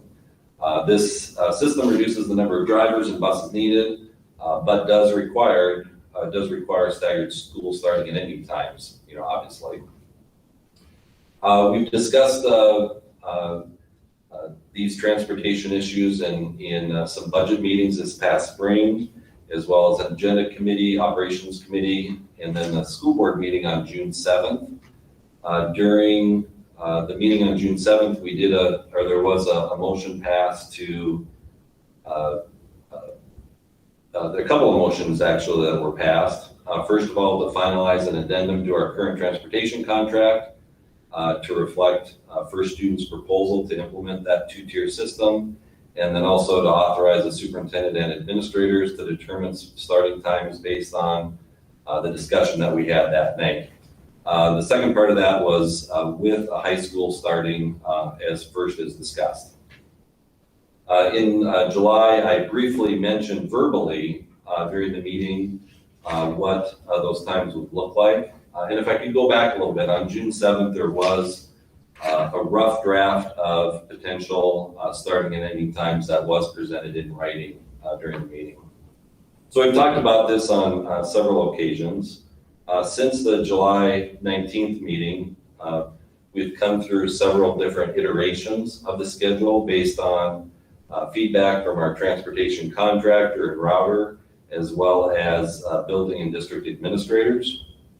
And I won't go over all the changes as they came about, but I do want to mention one thing.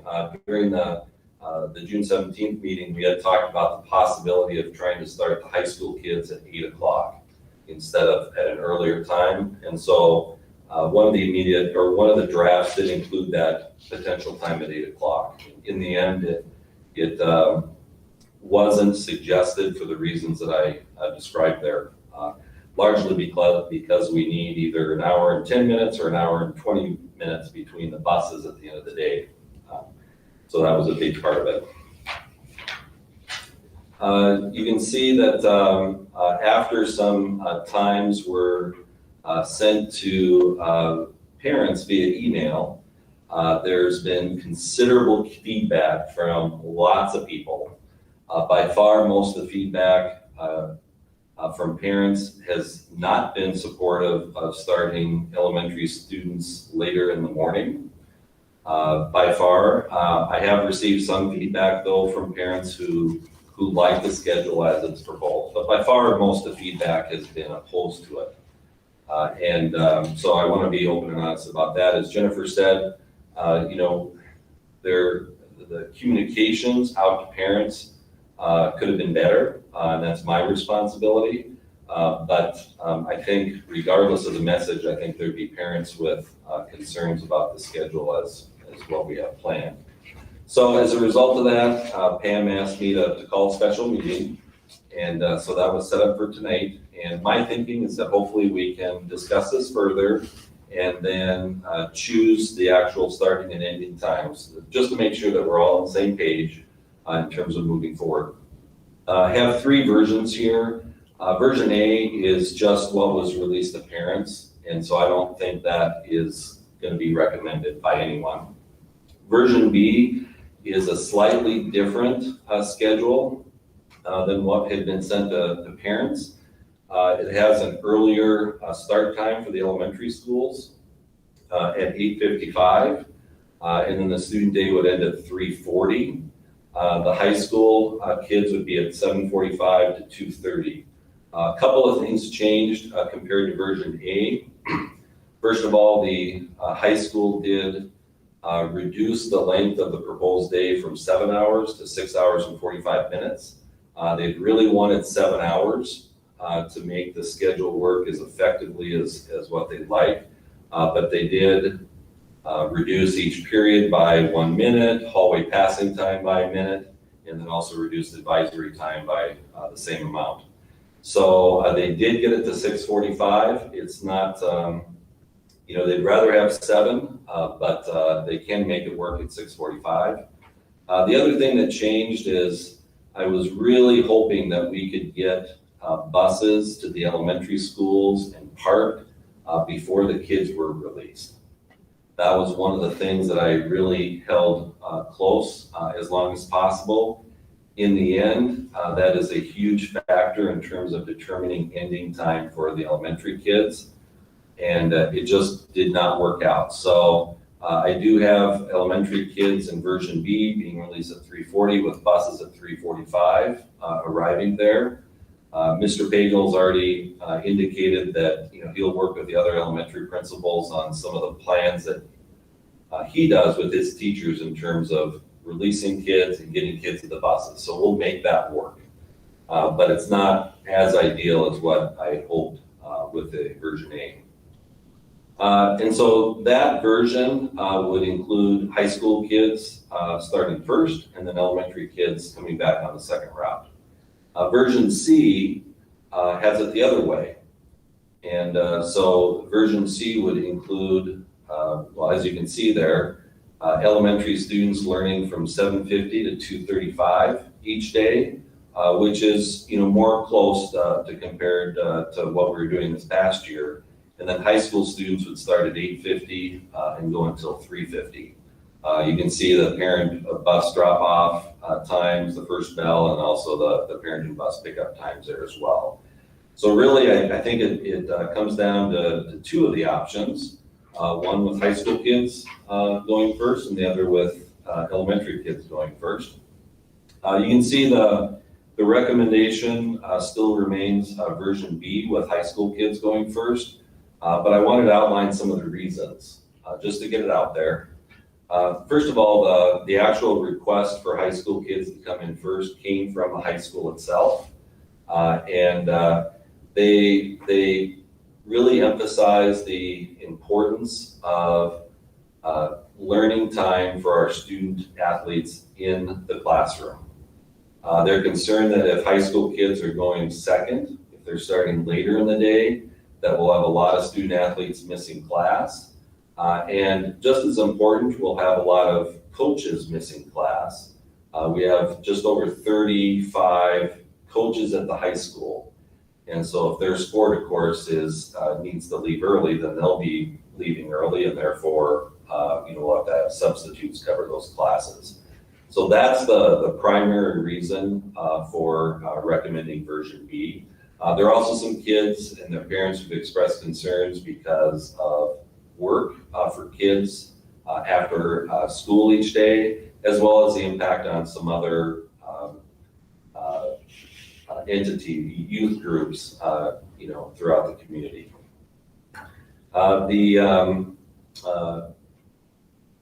Really, that's the most important thing. The version B does include a longer student day for elementary schools compared to this year, which has been shortened.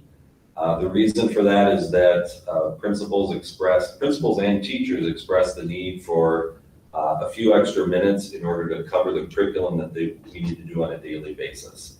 And versions B and C actually provide for that. Just a reminder that we had very similar schedules in previous years before we implemented a one-tier system. I believe it was in the early to mid 2010s when we did that.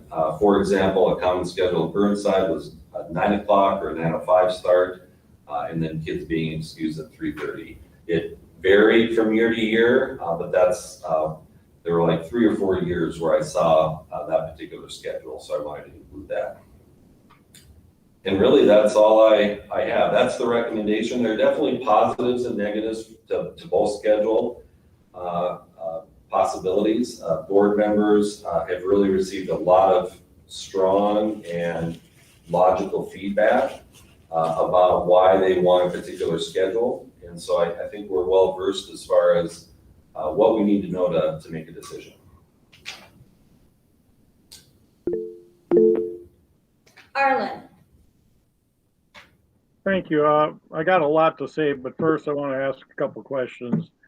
One is, has the new bus contract been signed with the longer route times for two-tier system? Yes, it has. Second question, is there any way to get out of it reasonably? And third question will be, what is the cost if we went to single tier with the existing or the newly signed contract? Yeah, so I got the answer to your first one is that we did sign it. If we wanted to change our decision from June, then we would approach First Student and see if they would be willing to change. Likely it would be going back to the previous contract that we had, this year. And that would take some time to decide. In terms of, if it's one tier or two tier, in our particular circumstances, a one tier is more expensive, but it really depends a lot on exactly how many buses we have and how the services are provided. So I know Jackie had included about a projected $60,000 savings for the budget planning documents. In the end, we're confident now that we could reduce 2 to 3 buses instead of just one. So it'd be more than $60,000. The biggest concern, though, as far as delaying or reconsidering this work has to do with other things besides money. And let me just see my notes here. We have some other related issues. So for example, if we did a one-tier system or went back to where we were, we'd have more buses, but that also means more bus drivers. And that would be a significant concern for First Student. It's not just the general ed buses, but it's also special education buses. As you mentioned, we'd have to renegotiate our contract with First Student. There would be higher costs because we'd bring back 2 to 3 buses. We would have elementary kids intermingling with high school kids as they come in the same buses. And so there is a greater risk of transmission of COVID under those circumstances. There'd be a drop or or drops probably at Burnside in the morning. And so that would greatly, or that would increase the rides for the kids coming from Welch and Prairie Island, because they would first go to Burnside, drop people off, and then go to the high school. So it lengthens those times, and there'd be other, changes like that throughout the system.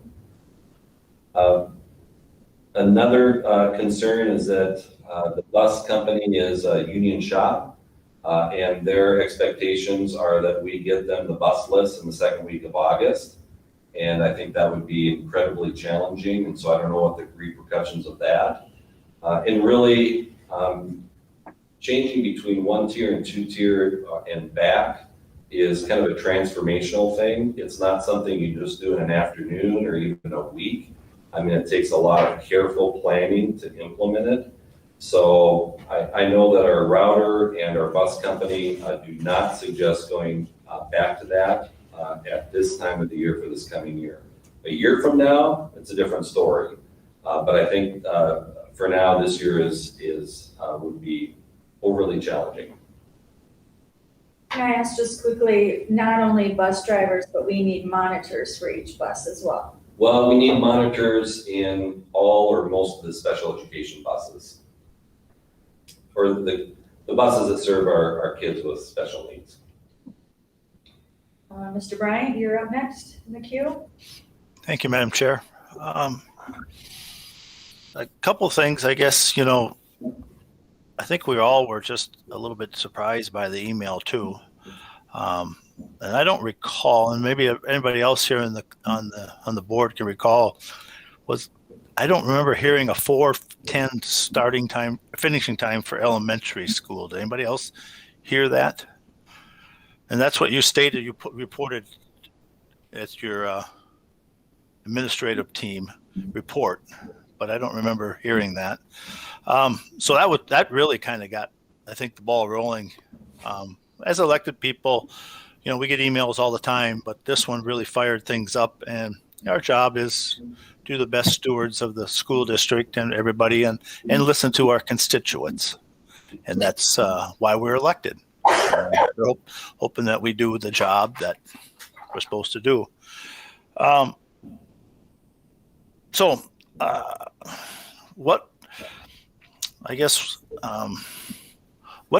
was the original time before we switched it around from high school went first to elementary went first a couple of years ago, I think it was.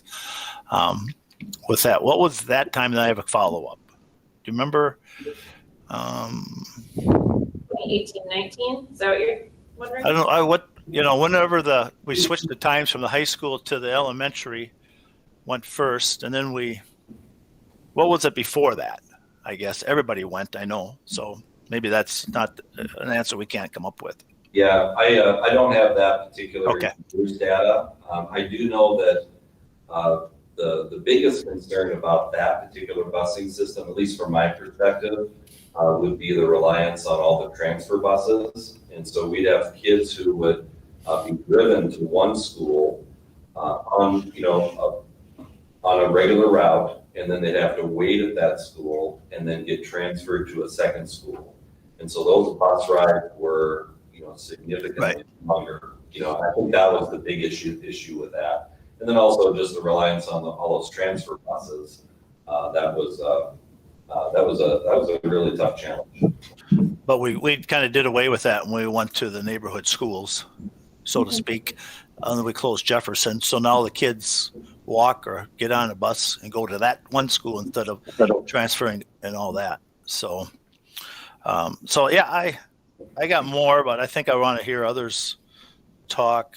But I guess I remember one last thing. I remember board member Nikki Buck there asked a question or expected us to have a discussion or find out what the times were going to be. And I think by getting it by the email, I think that really stirred people up. And especially since we just, like I said in the email back to you, that we just met 2 days before that. So at this time, I will let others ask. Yeah, I will just further clarify that during the meeting 2 days before, I did mention verbally that the elementary kids would be out, shortly after 4 o'clock. So I don't remember that. Anybody else? I do remember that. This is Jennifer, but my understanding through that discussion was that that was how it currently looked, but there was going to be a significant amount of work to try to make that not happen. That was how I talked about, that was not the final number. All right. Thank you. Yeah, and in the process, we've been going back and forth and, getting input from, people who can understand those circumstances. Now, in the end, though, the recommendation, if we want the high school kids to go first, would be for them to start at 8:55 and then finish their day at 3:40. So in the end, we tried to get back to before 9 o'clock. And I've already talked about why we were able to do that. We had to give up some things in order to accomplish that, but that's the proposal that the admin team is making today. Anna, you're next in the queue. Thanks. So I'm wondering, because I wasn't on the board at the time, COVID was chaos, but what was the feedback that the board got when you switched to having elementary start earlier and high school start later last year? I know most of that was kind of COVID driven. And I'm sure, like I said, parents were overwhelmed with all sorts of things. So maybe that wasn't the biggest thing to deal with, was the bus or the school starting times. But what kind of feedback did you guys get from parents about that? And maybe I can answer first, if you're okay with that. Very little feedback.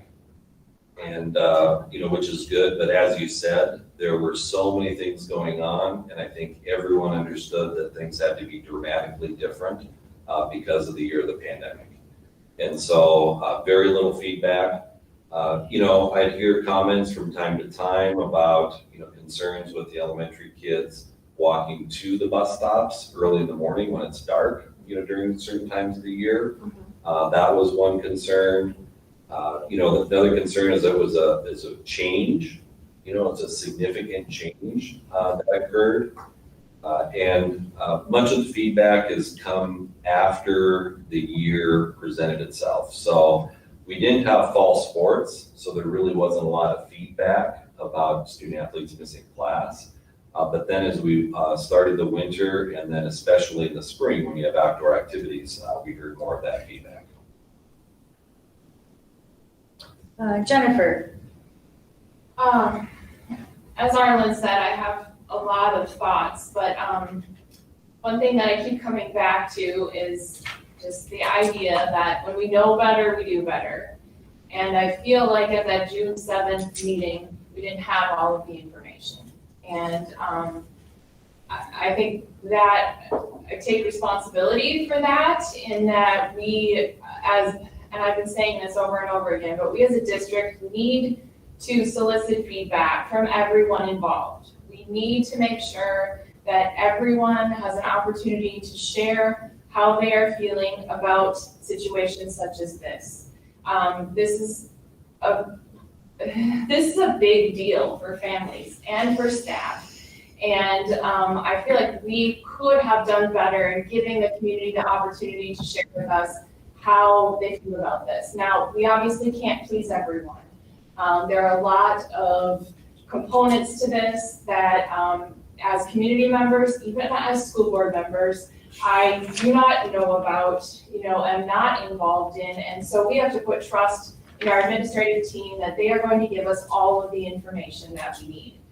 But we also need to talk to parents and students. And I know that was one thing I mentioned at that June 7th meeting. Had we talked to our high school students about how they felt about starting earlier or starting later? And we hadn't. It's the same with elementary parents. Do we need to talk to our families? Yes, absolutely. So to me, that was one thing, and I take full responsibility for it, but it's something that really came across in feedback from families that we really need to do better there. So now that we have more information, I guess I have a couple thoughts that I'm thinking about. One, with the two-tiered system. I understand what Kirsten is saying, that it is likely not appropriate for us to go to a one-tiered system for this year. Although I think that can still be part of the discussion. But I think in future years, we need to think of this as one of those systems issues that really needs to be looked at and changed for our community. For it's one of those things that maybe because it's been done before doesn't mean it's good, and maybe it's worth spending more money on this because it's a systems issue that affects certain people in our community more than it does others. The other thing that I'm concerned about is making a decision based on high school athletes.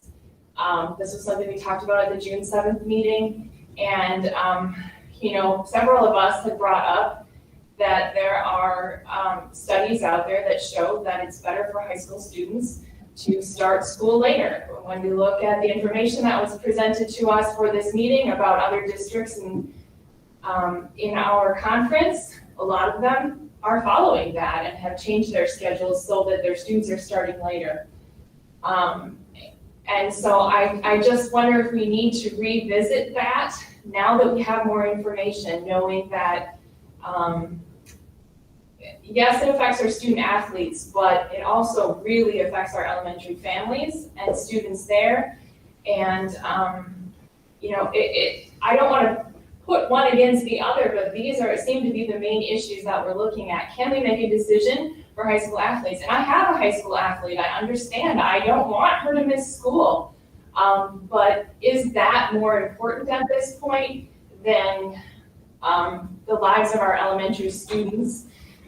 Do we need to provide more consistency and continue what we were doing last year, and keep a similar schedule to that so that then next year we can really look into changing that system and maybe provide a one-tier busing, but keep consistency for our families and students this year by going with version C.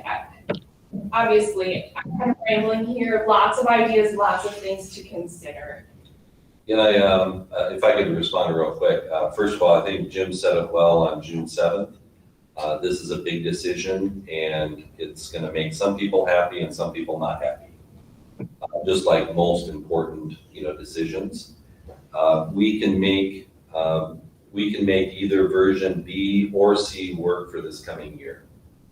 That's really when it comes to routing. If we had the elementary kids go first, for example, we've already done a lot of the route, or the routing company's done a lot of the routing, but it's easily transferable. You just change the time of the pickup. So we can make either B or C work. Kind of to your first point though, Jennifer, as far as community engagement or getting feedback, I totally agree. And in fact, that's why I'm really pleased that the school board approved the communications manager, at the last board meeting, because it's something that I and we recognize is really important, and we don't want to be below the curve. We want to be ahead of the curve in terms of communications with our public. So I think there will be some significant changes starting in September, hopefully when that person begins work. Holly, you're next in the queue, and then Nikki. Thank you, Pam. I'm just weighing in really quickly with the statement that the start times that Carson is proposing for B and C still don't sit well with me. The hour and 20 minutes that the bus company needs in between the routes is a bus company issue, and it shouldn't become the reason we can't service our children the way they need to be serviced. So I don't know what the bus company can do on their end to make it to own that issue. I don't feel like that should be the end statement. Well, the bus company can't do X. So when Arlen said originally, have we signed the contract? What does it look like to get out of the contract? Where are we headed with this? I think what Jennifer said is if we knew all of the information beforehand, going into making the decision, we might have possibly, hopefully, would have thought about it differently. But I am with the parents 1000% when they say, I have to be to work at 8. My tiny person can't get on the bus by themselves. They cannot get off the bus at 4:10. 3:50 is even late. They're still walking in somewhat dark. If the little people eat at 11, they won't eat again till 4 or 5 o'clock. So, you know, those are all things that I've been thinking about. I taught elementary for 20 years. Good gracious. So I really like Arlen's questions and, you know, Jennifer's point. And I think the point was made. If we knew all of that information prior, and I do know, Carson, at different times you have given us bits and pieces of information, but I think what happened is it didn't come in one chunk at a time when we were all processing outside of COVID. So I just really think it's a bus issue and we have to do better. Explain where the times in the morning, you know, between buses and the afternoon come from. Really it's a function of not the bus company, it's a function of how many kids they have to pick up and where they live. It's the length of the route and time to drop off at the school and then go back out and pick up more kids and go to the other school. The reason it's an hour and 20 minutes for like version B is that they are leaving the high school and they have to navigate through the parking lot and the long line of cars that are going onto Flower Valley Road. So that's why we're adding extra time there to accommodate for that. You know, if we had a separate road that didn't have to go through the parking lot in that length, then it might be a hour and 10 minutes or an hour and 15 minutes. But I just want to go backwards to what you had said. Well, then we would need more buses and more drivers. Okay. We need more buses and we need more drivers. That's where I'm saying it's a bus company issue. If we don't have enough bus drivers and buses, they need to go get some. Yeah. You know, if they can't figure out how to get kids home within an hour and 20-minute period because it doesn't work for the number of buses they have, they need to get more buses. That's where my head is at. That's where I'm feeling it's a bus company issue. I understand what you're saying. Yeah, and obviously I'm not a representative of the route or the bus company either, but their argument would be, and I think it's just, is that we made a decision for a 2-tier system, you know, this past spring. When we made those budget reductions, we talked about, you know, that helping us make our budget plan. And again, in June, we, you know, followed that up with approving the contract and also declaring that high school students would go first, you know, again, an indication that we have a 2-tier system. And so that's what they're programming for. And, you know, in late July, if there was a change back to a 1-tier system, I don't think that's fair to the router or the bus company because they've had all their plans, you know, throughout, you know, since last spring that it would be in a particular way. And again, for them, it won't matter if elementary kids go first or secondary kids, you know, they will make that work.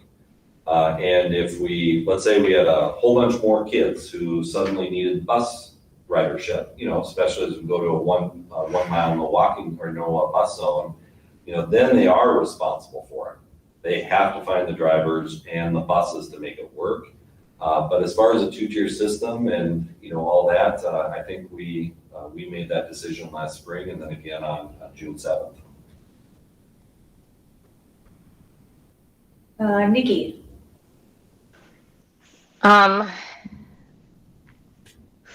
I have a lot to say about this, but just sticking close to topic.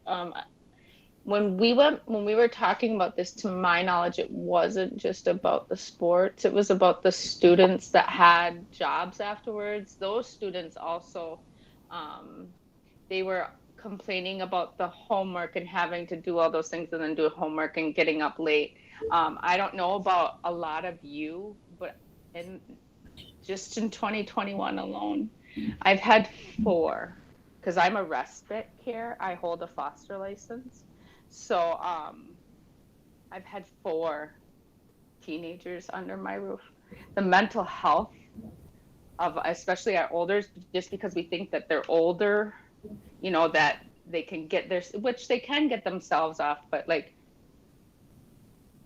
whew, that mental health piece with our older kids was really rocked this last year, because they're the ones we're kind of forgetting about, that they can do things for themselves. So I think that kind of was in our shift of like, whoa, what can we do to, you know, really help accommodate these older ones and what's going on. But I am a high schooler, and I've got elementary, and I just don't agree with the times in general, and I never have. I came into this position saying, yeah, we can really, you know, get it changed. Like I got it changed for me in high school. You know, yeah, it was one person. And this is a whole different district. When I heard Ramona Keto Stately speak about trying to get change from our higher ups, she's been in this industry in almost 30 years. And just the baby steps and progress that she's made, you know, wow. I almost felt hopeless at that moment. But never give up. So I would have to agree with Holly and Arlen about the busing system. And I think the communication thing that Carson talked about is a huge piece, because that way, you know, if anybody does community engagement, it's exhausting.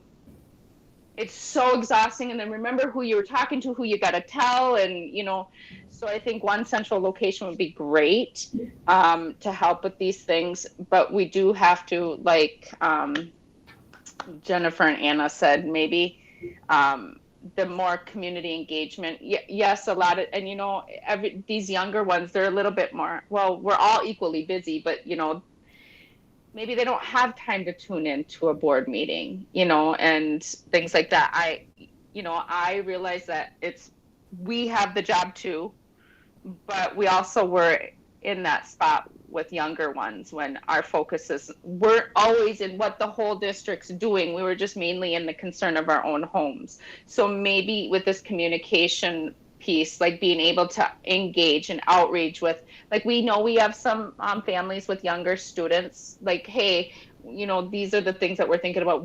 How does this affect you? You know, like different communication. So that, like I said, the communications manager is a great spot.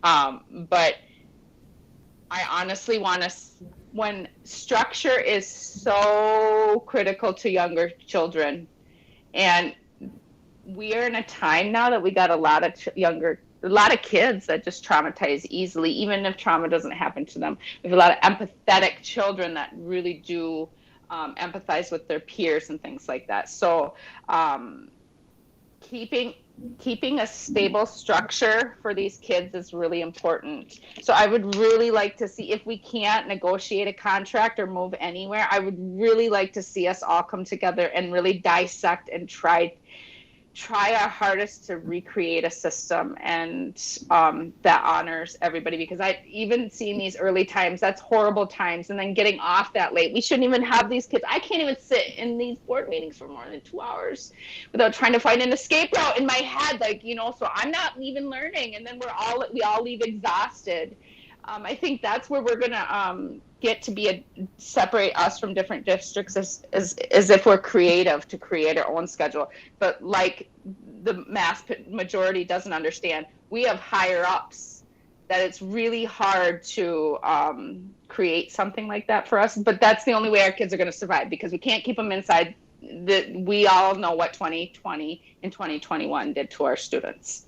So I would like to use this as to up and grow. But if we have to do some wiggle room and just accommodate, I fully put my 110% commitment and going above and beyond to do something different and coming together with other people in order to do something different for our kids. Arlen. Thank you. Like I said, I have a lot to say besides my questions. and I'm trying to look at this objectively. We're in a mess right now, in my opinion. I think we made the wrong decision. What is the best way to handle things for this year and future years? And from what I'm hearing is going back to a single tier system at this time for this coming school year. It's too late to do that. And I can accept that if that's the case, but I think if that's what we really want us to go, we need to take a hard look at that for next year. We had a lot of feedback. I think Pam and Jim and Holly and I were on the board when we discussed going from the block schedule to 7-period day, modified block schedule, all these different things a couple of years ago before COVID. And there were some students that came forward from the high school and said, we need to change the start times to a later time. And that's when I first became aware of high school students learn better by starting school later. And I studied that quite a bit.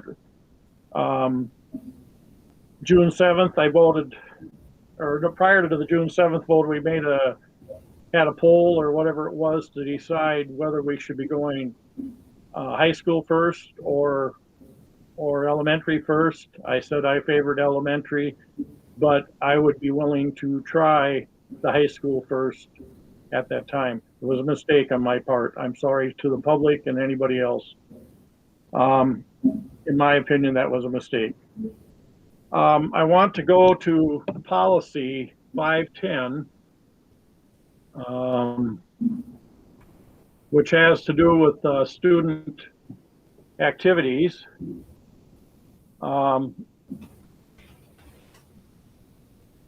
Second item, Roman numeral 2, a general statement of policy. School activities provide additional opportunities for students to pursue special interests that contribute to their physical, mental, and emotional well-being. And this is the key sentence to me. They are of secondary importance in relationship to the formal instruction program. But then it goes on, however, they complement the instructional program in providing students with additional opportunities for growth and development. Each and every one of us will have to decide what importance that sentence is in there. I stand by it that I think science has said that, or I don't know, science or whatever, studies have shown that high school students learn better by starting later in the day, and elementary students learn better starting earlier in the day, and they shut down the afternoon. And so I certainly am standing very strongly with, I don't want to make the motion because I want everybody to speak their mind and whether I have agreement with me or not, but I support policy C for the situation we're in for now going forward for this next school year. I do have another thing I'd like to point out. I don't know if it's possible and how it would work, but back when some of us old timers went to school, we had study halls, and we have study hall available to our students now. A lot of our sports students and working students had 7th hour study hall. I don't know how easy or that can be accomplished and still meet the academic needs of all the different diversified courses that we put out. But in the future, if we stay into some of this, that's something to think about. A study hall might be a good option for our students that are doing activities after school. And the same goes for our teachers. Some of them are teaching. They might tend to, if we're in a 7-period day, be more inclined to be teaching most of their classes between 1st and 6th hour. So at this point, I guess I will be done here. I've stated my position. I will support option C. I will not support either option A or B. And I hope if we do, regardless of what we do, we take a good hard look where we're going next year with our transportation. And sometimes it's not about saving every single dollar. What do we got to lose in this district if we can't keep our people in our schools, people in our community happy with the way and time of our schools and different things? we're already concerned about declining enrollment and the possibility of losing students. We don't need to give people more reasons to leave our district. So thank you. Hannah. So I also prefer option C of the three options for, basically the reasons you said, that, the studies indicate that that's what's the best academically for the different age groups of kids. And I think that has to be our priority. Certainly all of the extracurricular activities are amazing and highly educational in and of themselves. But I think that what's best for the kids' learning is the most important. And I do think that is reflected in C with the information that I have. A couple things that have kind of come to mind. Holly talking about the bus company, it's a bus company issue. On one hand, I agree with you, and anything is possible with enough money. You can go to space.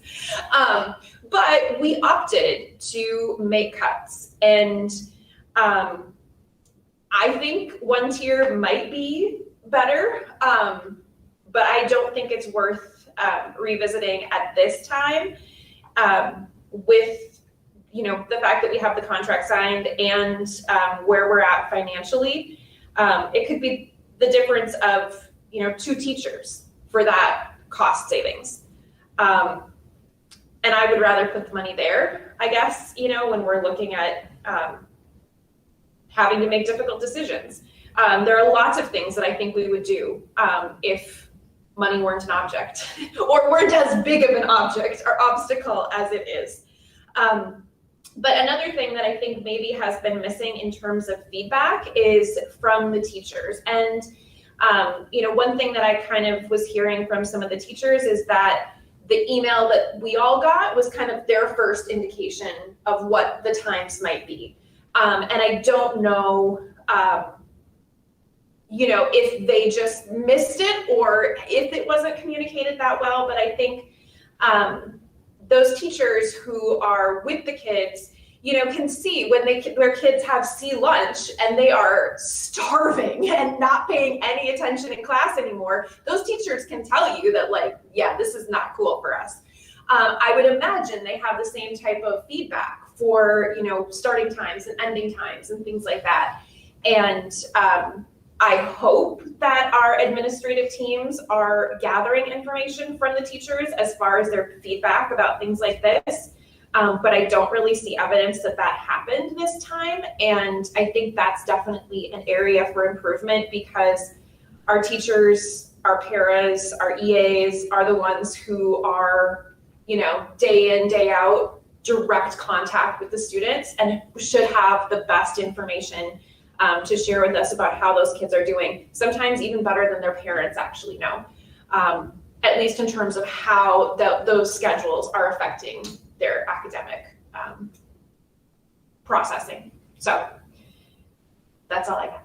Yeah, and by the way, I agree with you entirely. Our paraprofessionals, teachers, have their lives too, and schedule change impacts them directly, and they have the best source for knowing what kids need. So building principals, do talk to teachers and paraprofessionals on a regular basis, and that's one of the reasons why the longer instructional day at the elementary, was suggested because of concerns expressed by some or many teachers that they needed more time.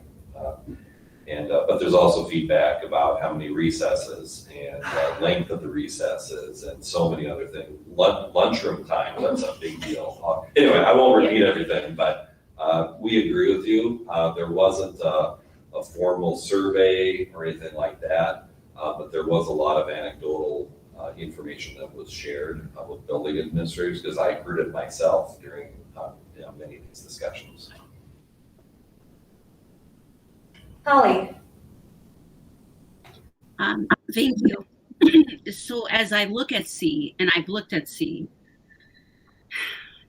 we increase the amount of subs needed at the high school quite a bit if we go later in the day and coaches, and I'm not going to assume every coach is at the high school, but a lot of coaches, you know, and there's a couple at the elementary school, we increase that sub pay, and we really have to think about, is it sub pay we want to spend on? Is it looking at adding more buses that we want to spend on? You know, what is it that, and my first option would be going back to the bus company and saying, we need more buses. I understand what you're saying, Karsten. You don't think it's fair. I get that. They're not paying our, you know, they're not paying for this education for the kids like the community is. So I'm always from the mindset of, if we can try, let's try. If it's an absolute no-go, I don't know, because I haven't talked to the bus company and I don't even know if you have. But my mind is always, you know, where is the money going to be spent? Because it's going to be spent somewhere. It's going to come out somehow. There's going to be loss. So that's my first hope. If that can't happen, just know that when kids are in the high school and they have that later day, they're going to get subs. They're going to, you know, and that will increase a tremendous amount of the budget. So I don't know where we want to spend the money, but that's just my FYI. Yeah, and you're right. You know, it's not just the cost for the subs, but more important, it's the quality of learning that takes place. And we always want the primary teacher with our kids as much as possible. And so there's kind of a non-financial cost as well. You're right, Holly. As far as the bus company and the routing company, maybe I shouldn't have used the word fair. I just don't think it's possible, you know, to go to a one-tier system. You know, we could add a bus or two, but that wouldn't enable us necessarily to do the whole one-tier system over the next month of planning. So that's where I'm, you know, coming from. It's possible, not fair, or it's not possible. Well, and Holly, I was just going to back up kind of what you were saying. You know, we have a specific pool of money. We don't have a money tree in the backyard that we can pull more off of to add more buses. I mean, we can't have it both ways. You know, we can't have more buses but have to cut, you know, $2.4 million. That money has to come from somewhere. And you're right, we have to prioritize where that is and where the parents and our community and our students feel like that's the best place for us to spend our money. I mean, there are 35 coaches. I think all but 4 of them come from the high school. And so we are spending a significant amount of money on coaches who have to leave and that instructional time. You know, and it's not just athletes. I need to make sure that we all understand that it's all activities that happen after school. There's SOAR and NHL and jazz band and choir that happens either before or after school, depending. So, you know, the high school day is much longer for people who are in activities. There's robotics and speech, plays, kids that need to come in before school or after school to make up a lab because they missed, you know, the lab because they were at, I don't know, Minneapolis at a football game or whatever. So, you know, we have to think about that too, like the high school kids who are in activities and athletics. It's not just athletics, but it's a long day for those kids who may have a competition, a speech competition in Mankato, and they're now coming home at 10:30 or 11 o'clock at night, and they still have to do a bunch of homework that they weren't able to do on the bus because they needed to get on the computer to get their blessing. I mean, there's just so many, you know, considerations for that. But, you know, I think we just can't have it both ways. And I think we need to figure out what's the best for this school year. And I do remember Mr. Hartman coming and saying, you know, our goal is to get 100% of our kids at the high school in some sort of activity.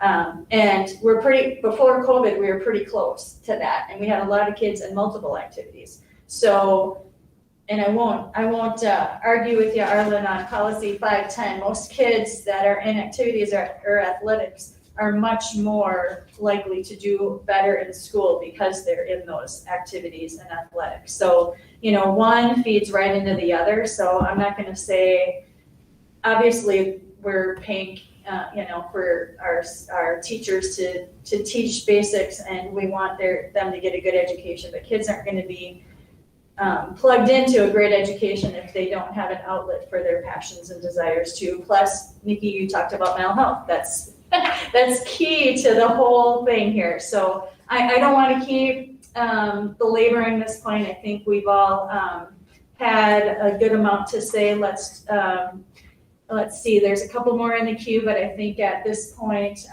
I'm still leaning towards version B, because the other piece of this is I have to trust at some point that the administrators in respective buildings, and yes, I know we didn't get a great amount of feedback from parents and students prior to the decision, but I do have to trust that the administrators and the principals in the buildings do have a pulse on what they think is best for their learners in their buildings and their staff.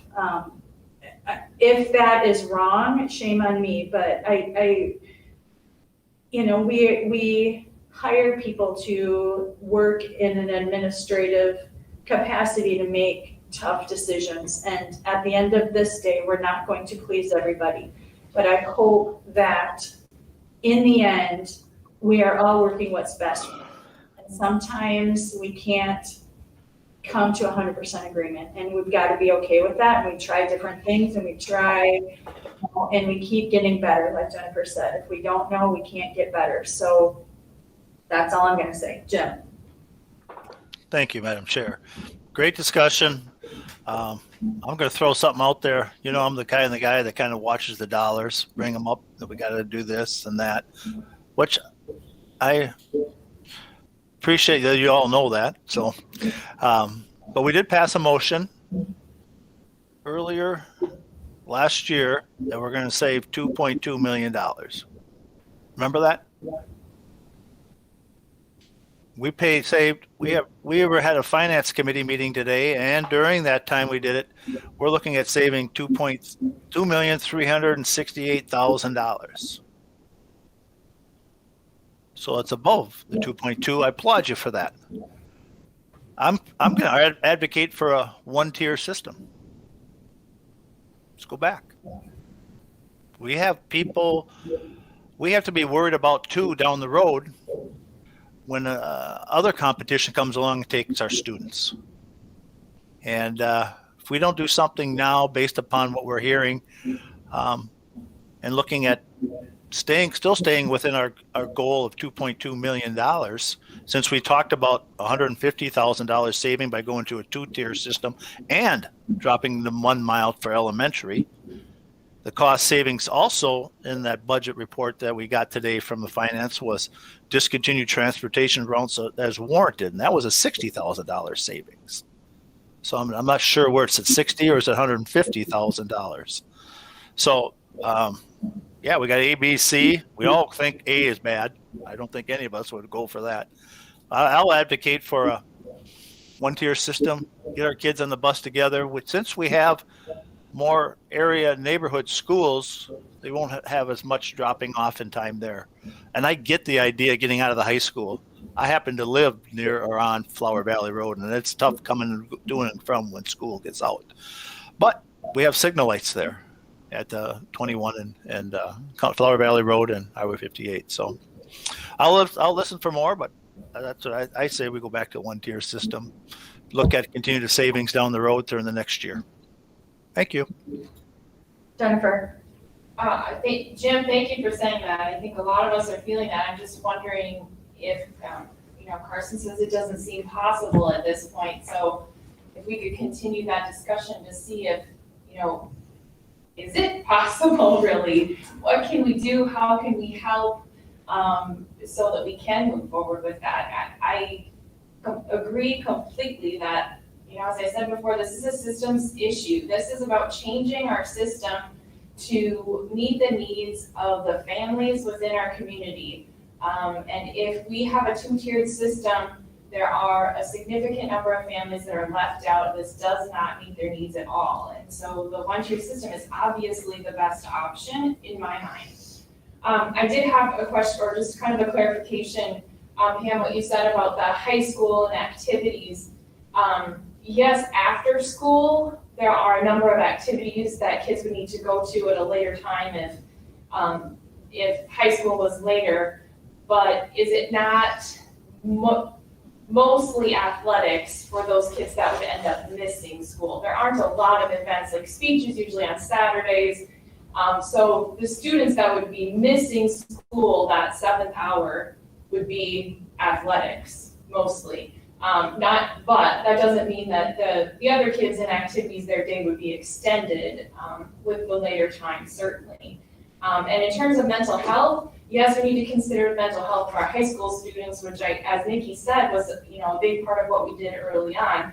But what about the mental health of our families and elementary students? And as we've seen from our emails, this is a huge burden on a significant number of our families.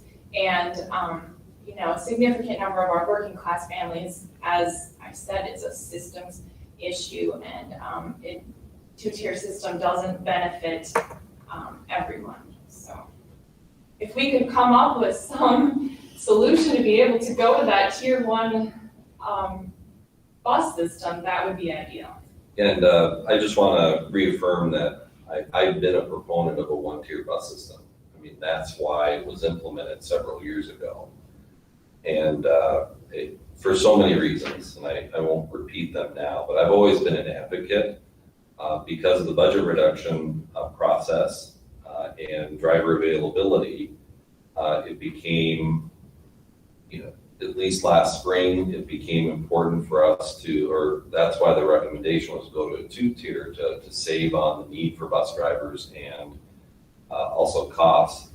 I just don't think it's possible to do it for this coming year. It is definitely possible a year from now after we get the grade configurations established. I would love to see it come back, but it's July 26th. A lot of those emails indicated, how frustrated people were because of the late timing of the notice.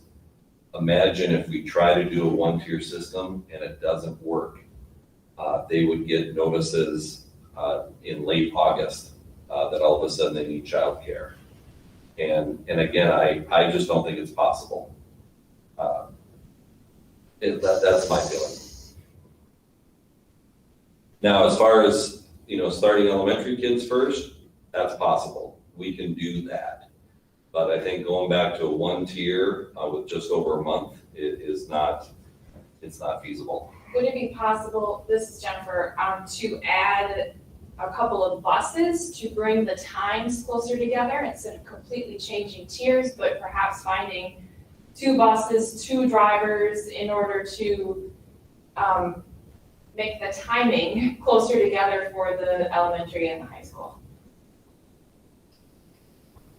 That is a good question. I don't know the answer to that offhand.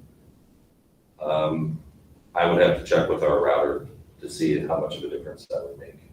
I think, and basically that's what I've been saying. They need more buses and more drivers to make it not so far apart. Yeah. 1-tier, 2-tier. We just need more. But again, last spring, we were very clear that we wanted to make some budget reductions, and one way to do it was to reduce how many buses we have. So it's not the bus company's fault. We are the ones who made that decision. I recommended it, and the board has gone along with it. So it's not the company's fault or the router's fault. They were following our lead.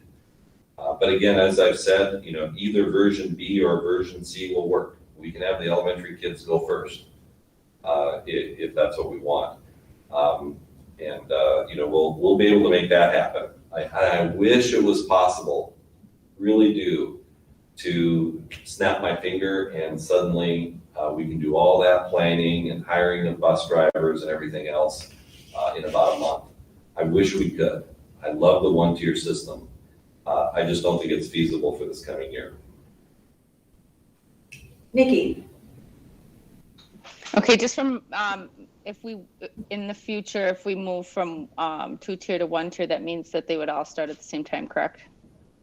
Okay, just to get that under, I want that for my own understanding. Yeah, they'd be closer together, Nikki, not They'd be necessarily. not closer together, just not at the same time, right? Yeah, so for example, and I'm just throwing this out there, if there was a bus coming from Welch in a 1-tier system, they would probably bring in K through 12 kids, stop at Burnside, and then have a 20-minute drive to the high school to drop off high school kids.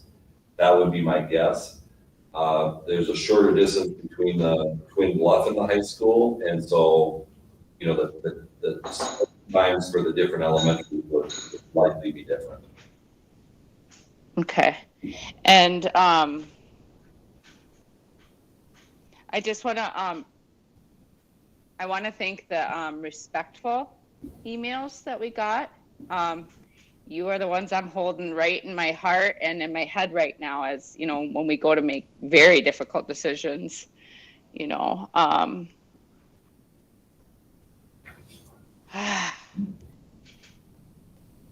just I think I just wanted to check on the 1-tiered, 2-tiered system just to verify in my mind. But sorry, my train went by. I will circle back.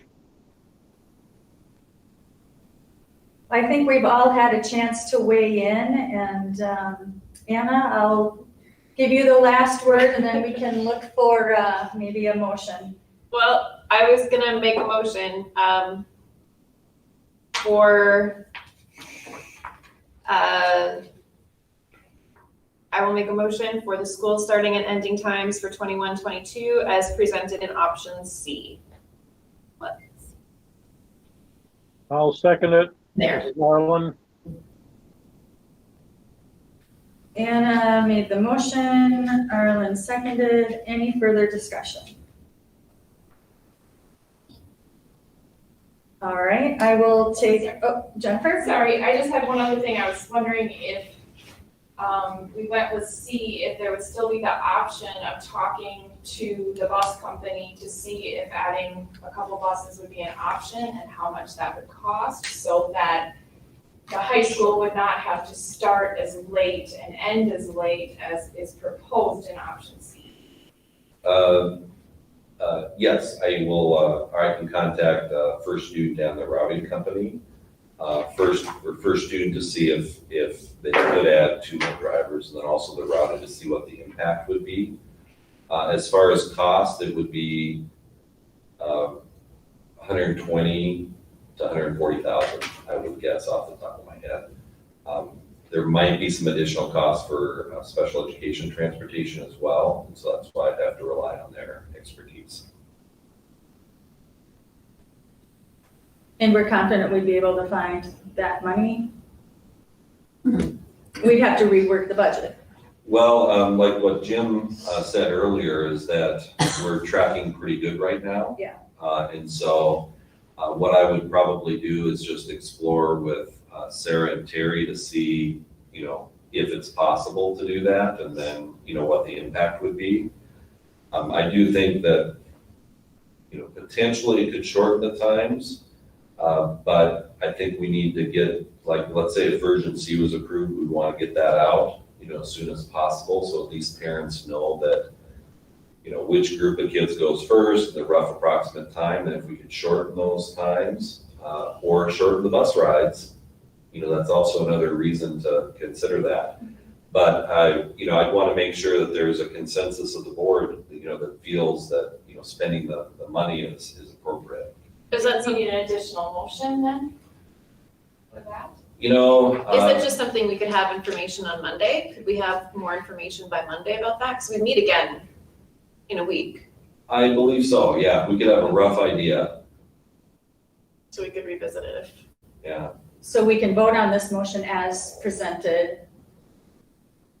And then I can check, you know, over the next few days. I probably won't have it on Wednesday when I typically do the posting, but I would really push to get it on Thursday or Friday. And I would probably ask them, can you add 2 more buses? And then what would it look like? How could it change? In my mind, that would be an adjustment, not a major change. And so, we could certainly approve version C or version B, and then I could pursue that. Okay, so we can just leave the motion as it is on the table right now. So the motion is to approve the starting and ending times for 21-22 as presented in version C. Motion made by Anna, seconded by Arlen.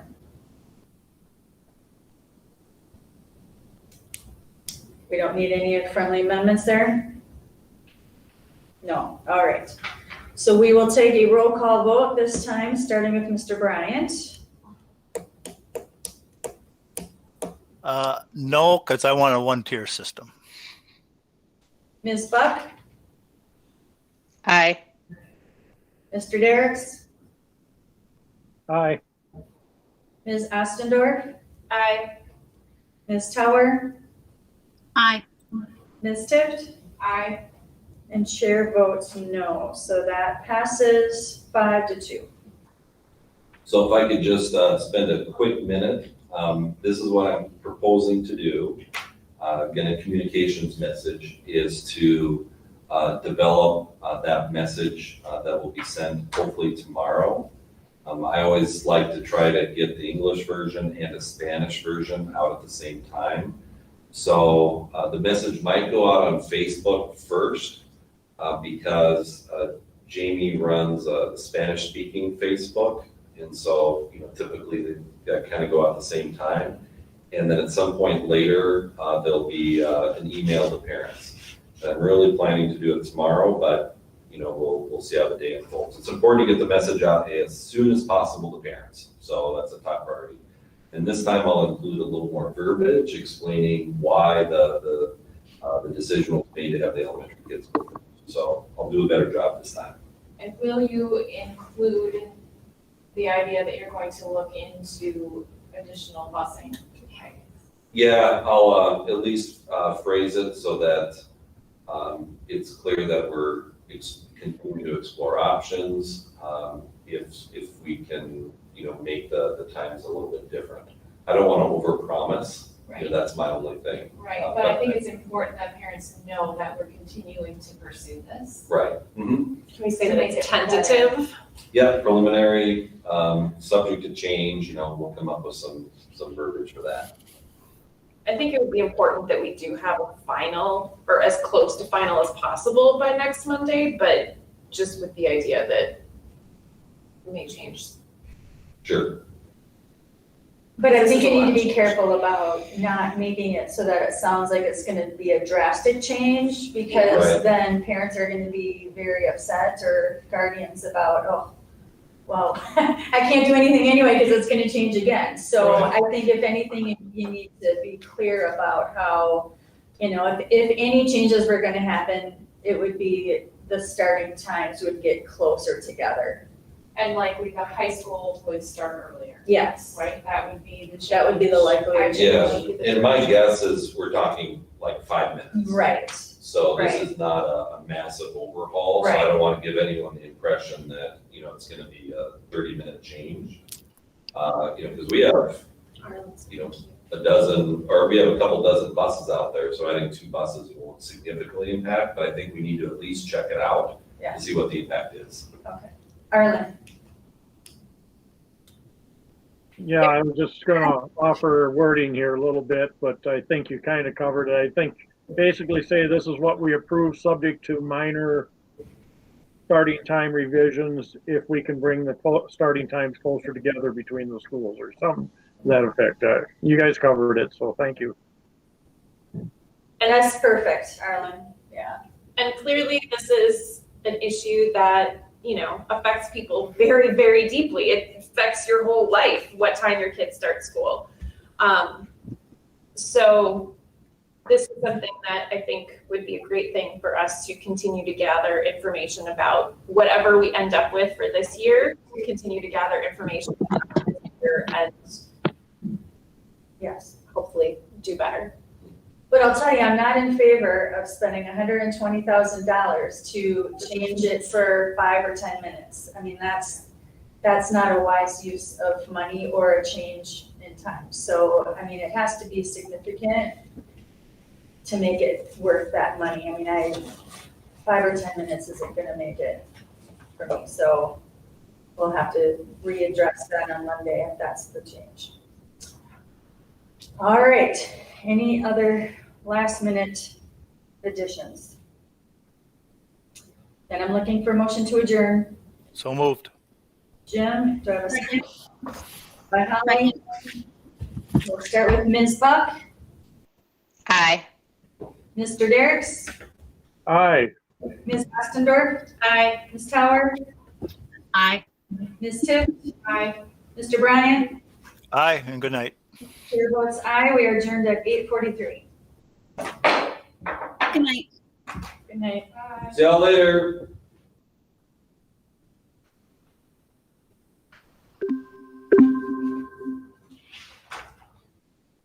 All right, well, that was good, everyone. The one, Good